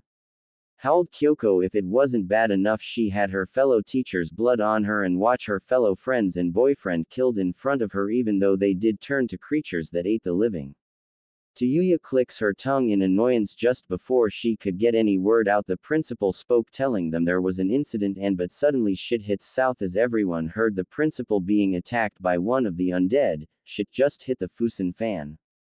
Hissed Tayuya. They then hear screams of teachers and students knocking each other. Many of people who were trampled to death. Both Naruto and Tayuya narrowed their eyes while the teacher looks on in shock. She then turns to the window and noticed the city is on. In panic, she couldn't believe it. This was happening. The only difference is that this isn't a movie or some stupid game. No, this was real life, and a zombie apocalypse had just started. But how everything was fine just a few minutes ago, mumbled Kyoko. Tayuya was not happy after finally getting rid of that faggot Orochimaru and his bitchboy Kabuto. She and her boyfriend end up in fucking zombie apocalypse. Like, what the fuck? She was happy having a normal life, but of course nothing is ever easy, especially with having Naruto around. She loves him, but that blonde dumbass is a magnet for trouble. You've got to be kidding me. This is bullshit. Zombies. Real motherfucky zombies. If I wanted to be miserable, I'd just go home. This sucks. Thought Tayuya. She then to Naruto, knowing he wasn't liking this. I swear if there is a god, go sue. You cunt. Thought Tayuya in annoyance. Well, we can't go out there unless you wanna know how Mufasa felt. Mumbled Tayuya. She was right, even though they could easily cut them down with an ease that would just waste time, plus they had no real plan. What now? Asked Kyoko. Naruto rubs the back of his neck. The first thing we need is a car, so we'll have to head to the club room. It's where they keep the keys to the bus, but first, we'll need to wait for fear makes people do horrible things, says Naruto. Kyoko sighs. She then turns to the 2 couple. Those 2 are not normal. Who are they? Wondered Kyoko. She sighs. She just hopes her friend Shizuka is alright. Crap, we have to save that dumb bitch Yuki. Groaned Tayuya. She loved her friend, but her friend has always drawn the attention of weird bastards, plus the girl couldn't find her way out of a plastic bag. Tayuya quickly dials Yuki's number.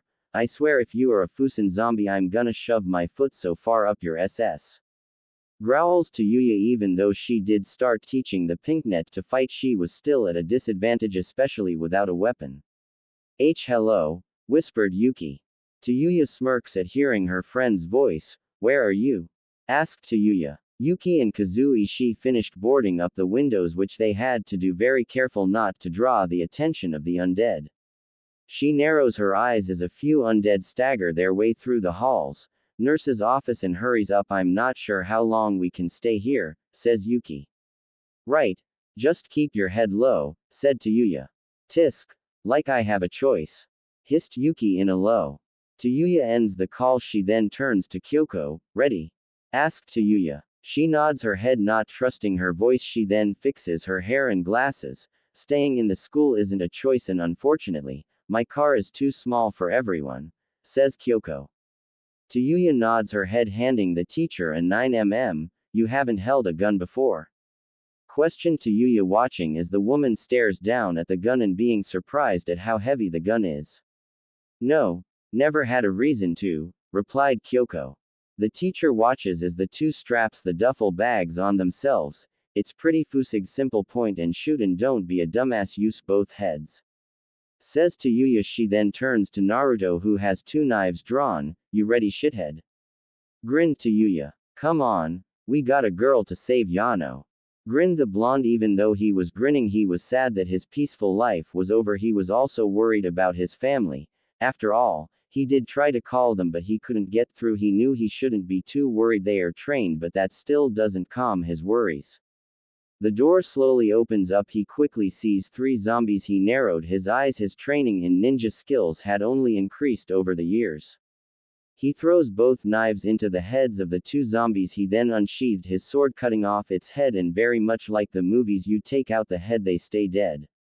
Naruto swings his sword, cutting out a zombie's head that was walking behind him. Tayuya and Kyoko walk out and they begin hearing groans. They quickly walked towards the edge of the wall. As the zombies stumble across, they seem to be ignoring Naruto, Tayuya, and Kyoko. They're blind, thought Naruto. He then looks on the floor and sees a small pencil. He picks it up. Both females watch in surprise as he tosses the pencil across the room. The undead charge at the wall where the pencil was thrown. So, they use their ears, mumbled Tayuya. They then slowly wall past them. Kyoko then gazes at the young students. So, why do you have those weapons? Asked Kyoko. It didn't make sense. Then again, nothing is starting to not make sense. For possible school shooters, this school is full of dumb fucks and we don't need a little nerd blasting everyone, says Tayuya. She thought it was pretty obvious since this school has a lot of people who bully, which she thinks is stupid since you can do anything better than harassing some nerd, but then again teenagers are stupid. Kyoko stares at her with a deadpanned expression. That makes sense, mumbled Kyoko. She could help but remember hearing how Naruto and Tayuya would always beat down any bully. Most have stopped trying to fight the two since the two are ridiculously strong. While she was a bit peeved that Naruto had killed her boyfriend, but if it wasn't for him she would probably be one of them by now.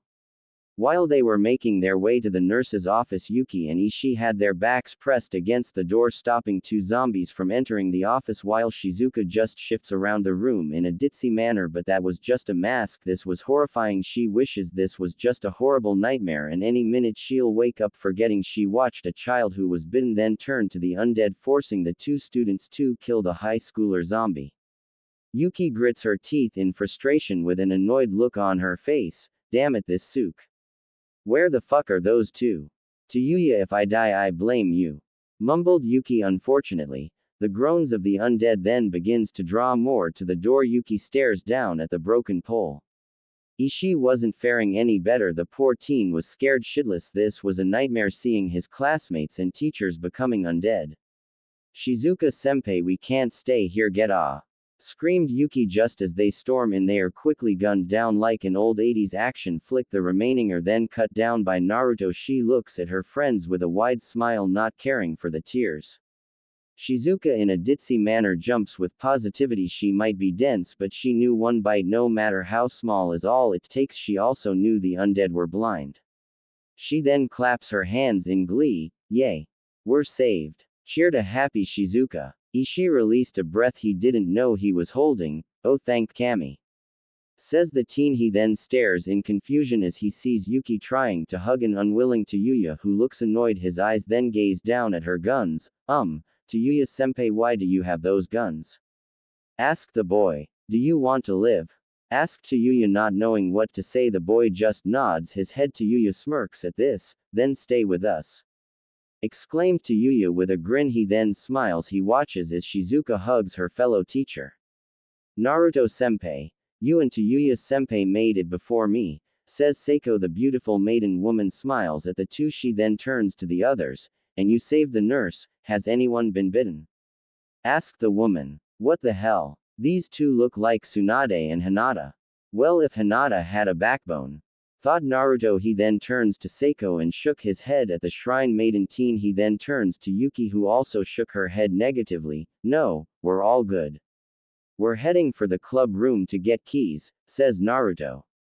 That makes sense, says Seiko. The brunette then turns to Yuki, who has a self-made spear. She then turns to the blonde nurse. It was clear she probably never been in a fight, so expecting her to use any type of weapon was unlikely. She then turns to the other male who was holding a medical pole.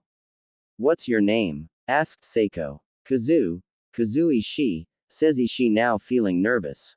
You did a wonderful job protecting Yuki and the nurse, says Seiko. Ishii blushes at the compliment, but that isn't a suitable weapon. May I see it? Asked Seiko. Before he can hand it to her, Naruto steps up, giving him a large weapon.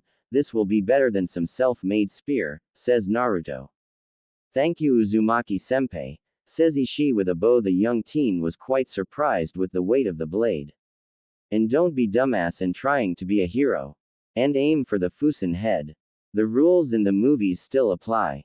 Orders to Yuya. He nods his head. Good, now let's get going. Ordered to Yuya. The young Ishii nods his head. After all, a horse of the undead had come by. It's better to leave now before any other undead comes. She did shoot her guns and they don't have the silencer on them. And the undead would soon be here, so the group quickly fled, not wanting to take any chances. Unfortunately, a certain blonde kept falling on her SS more than a few times. Tayuya, Seiko, Yuki, and Kyoko sighs at the woman. Tayuya kneels before the fallen woman. Within seconds she cuts the squirt. Shizuka watches in shock as the small blades cut down her clothes. She glares at Tayuya. Hey, that was Prada! Exclaimed the nurse. Tayuya stares at Shizuka in annoyance. What's more important? Your Fusen clothes or your dumb SS life? Insulted Tayuya, glaring at Shizuka. Both! Exclaimed a pouting Shizuka. Dumbass! Groans Tayuya. Shizune puffed her cheeks out at the cursing redhead. Kyoko helps her friend up. Tayuya stares at the clingy Shizuka with a deadpan expression. She'll be lucky to get out of this shithole alive, though she knew others like Kyoko and Ishii would be lucky to even make it outside. It's already a fuck shit storm in here and outside is gonna be a Fusen bitch outside. Thought Tayuya, glaring at the blood-stained walls. Ishii then turns to the other male.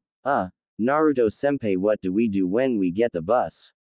Asked Ishii. Well, I plan to get everyone's family then head somewhere safe, but we'll need somewhere secure. Unfortunately, neither Tayuya's nor mine is that secure, and of course anyone who we may find, says Naruto. He then rubs the back of his neck. Adopted he may, but they are still his family. Plus Naruto Uzumaki always protects his most precious people.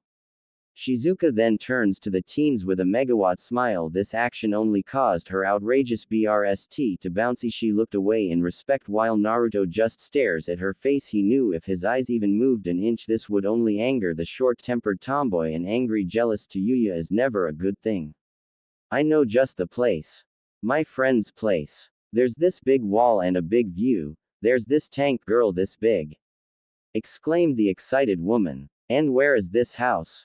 Asked Seiko. Tokanasu City, says Shizuka. Well, let's go. The faster we're out of the school the better, says Naruto while slow. Once they get their hands on you it's over, especially if they are in a group you're already dead.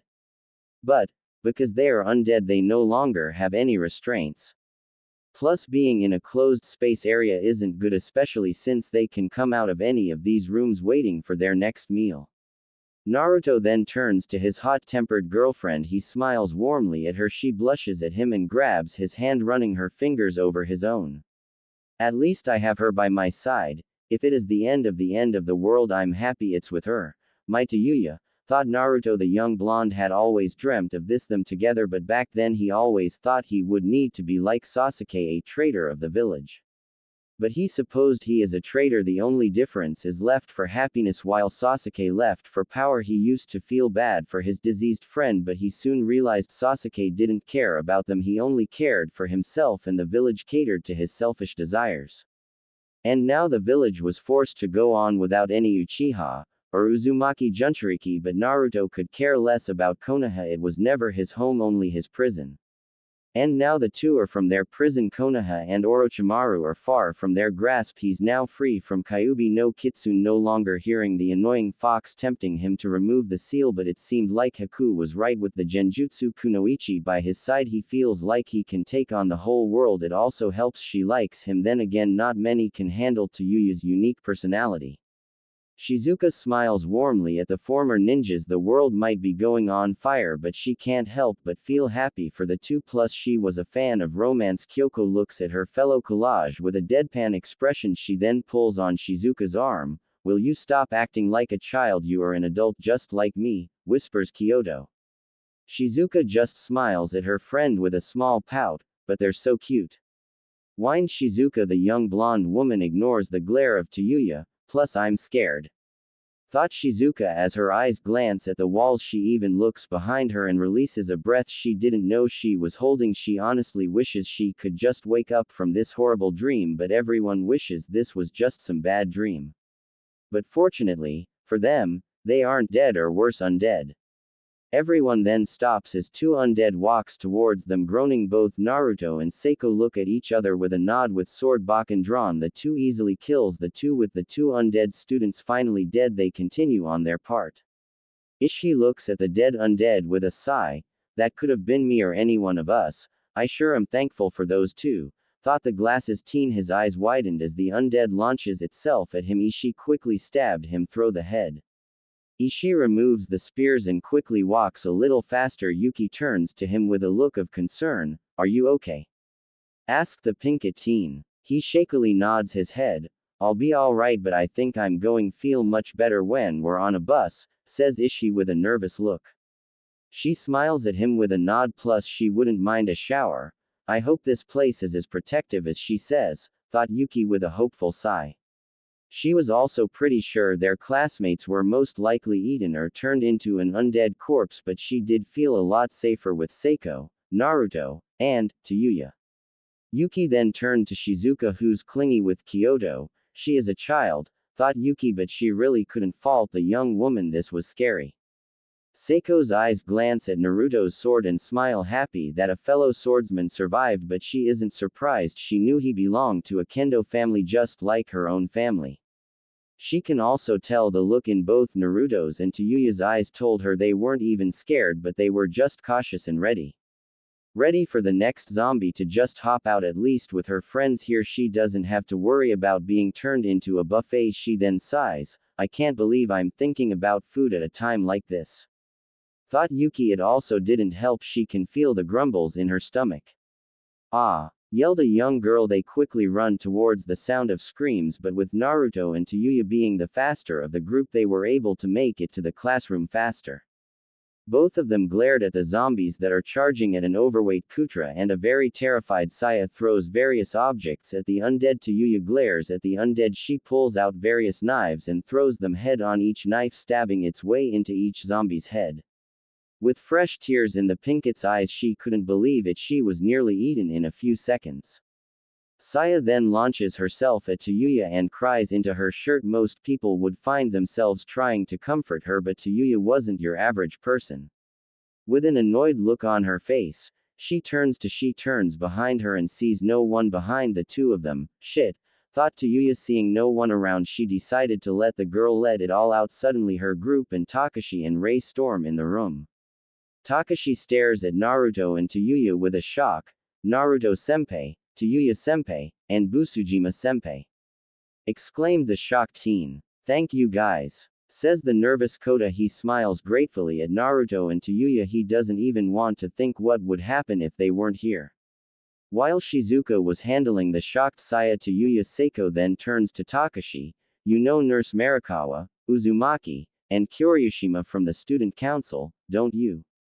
I'm Busujima Seiko, senor, Class A, says the brunette female. Komuro Takashi, sophomore, Class B, says Takashi. Rei then turns to Seiko with a smile. You won the national tournament last year, didn't you? I'm Miyamoto Rei from Sojutsu Club, says the orange-haired teen.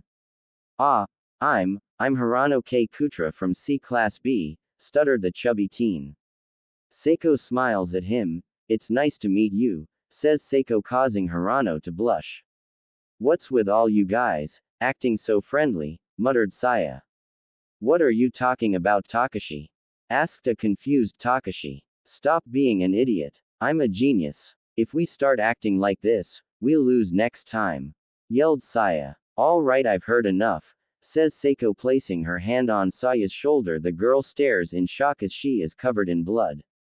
The group then got themselves together and barricaded themselves in the club room. Let's take a break, says Naruto. Shizuka lays her head on the desk while Seiko sits down and massages her shoulders. Takagi-san, are you alright? Asked Kutra. She turns to him, now wearing glasses. Ah, glasses! Exclaimed Kutra. The young gun enthusiastic blushes too. So what? My contacts have been in too long, exclaimed Saya rather heatedly. Naruto takes a sip of water. Takashi turns to Naruto. Say, where would we go in those buses?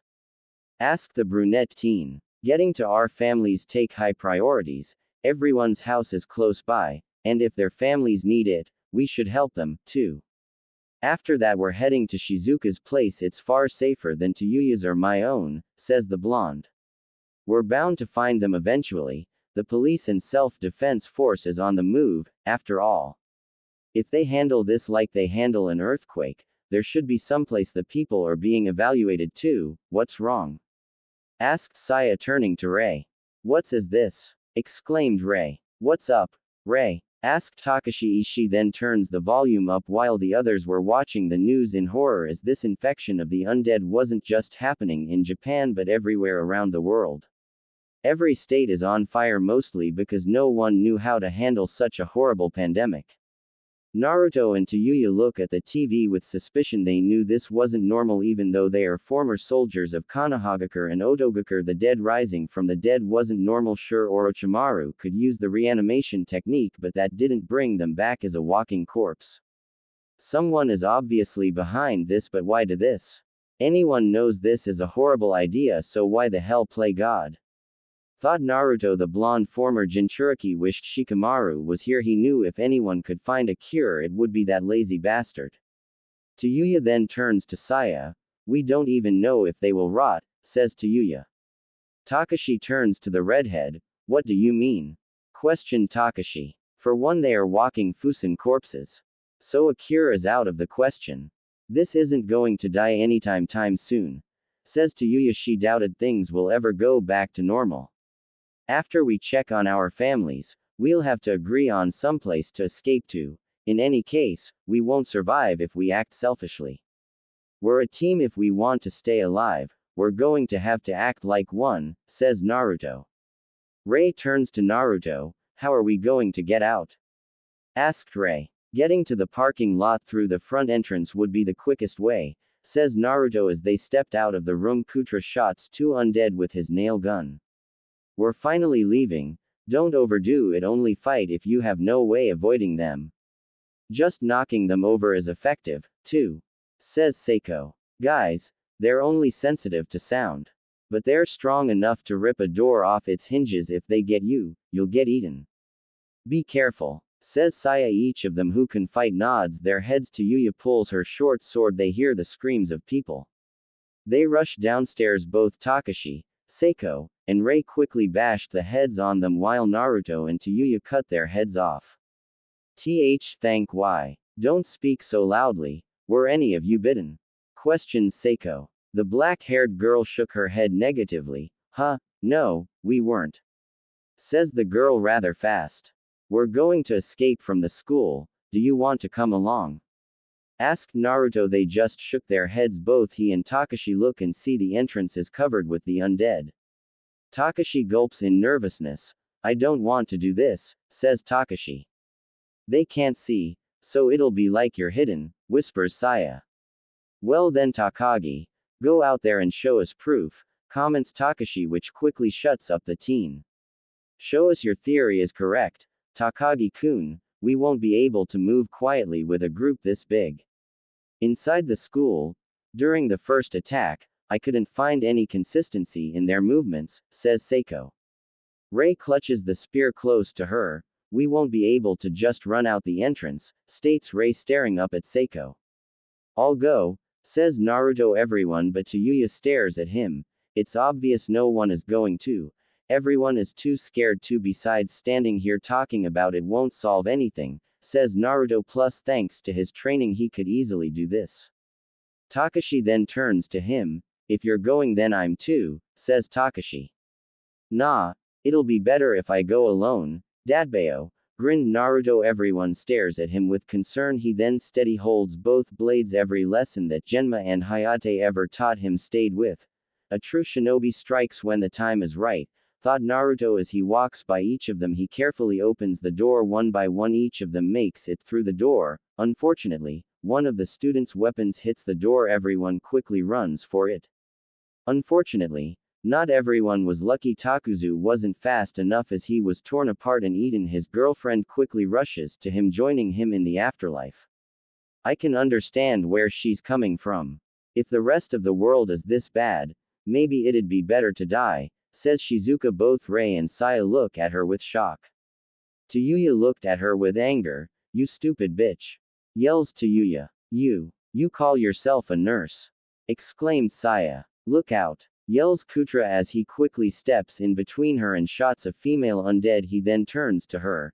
Please stay calm, Takagi-san, warned Kutra. You stupid tub of lard. What makes you think you can just interrupt me? Yells Saya. When you're done talking, do you think you could tell me whether you'd consider going out with me? Asked a very sweaty and nervous Kutra. You two must be close, I'm envious, says Seiko, causing Saya's cheeks to turn red as her hair. We'll shoot these foosers. Go. Ordered Tayuya. Everyone quickly gets on the bus. Seiko turns to Naruto. Uzumaki-san, everyone's on, says Seiko. Naruto nods his head. Alright, we're all set. States Naruto. Shizuka nods her head. Ah, this isn't the same as my car.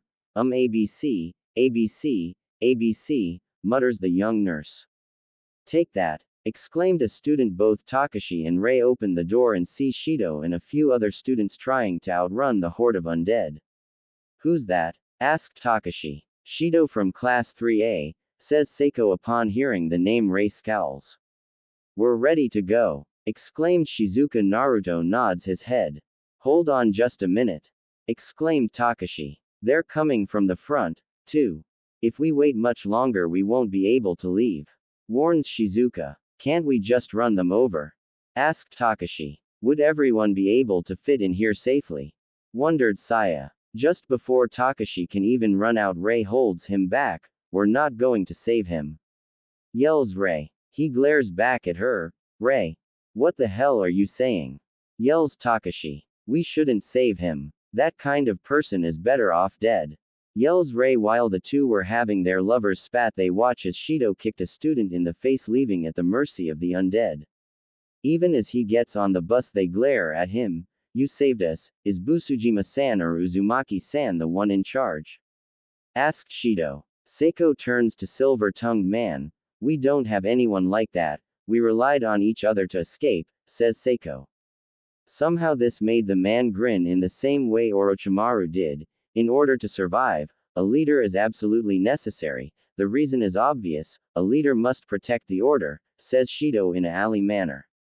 As Naruto sits down, Tayuya glares at Takashi. You're a fucking dumbass. You'll regret this fuck face, hissed Tayuya in anger. She then seats next to her boyfriend. She then turns to Yuki, who was sitting in front of them. She noticed she seems to have fallen asleep. Sometime after escaping the school, they are driving down the street. They ran over an undead. Like I've been saying, it's dangerous to drive like this. Why do we have to be with you guys? You all decided on where to go without considering us. Wouldn't it have been better to just find someplace we could hide out at, in the dorms or in the school? Yells Sonoda. He's right. You know, we're only putting ourselves in more danger by driving this way. We should stop somewhere. There was a convenience store just a little ways back. Yells the teen. The bus comes to a stop as undead fall from a helicopter. Can't you drive slower? That's enough. Lay off of me. I've never driven one of these before, yells Shizuka. Sonoda glares at Naruto, who pays no attention to him. I hate this bastard, yells Sonoda. But Naruto pays no mind to him. He just stares at the infested streets, and throwing a tantrum is going to do what? Questioned Naruto. He tries to run at Naruto, but Rei knocks the air out of him with her weapon. Yuki smiles at this. You're horrible, comments Yuki. Tayuya grins at Rei. What a sight. Kamuro-kun, Moto-san, it's wonderful to see such a great teamwork. However, to keep fights like this from breaking out, I think we should try a little idea I had. What we need is a leader, Tayuya-chan, says Naruto.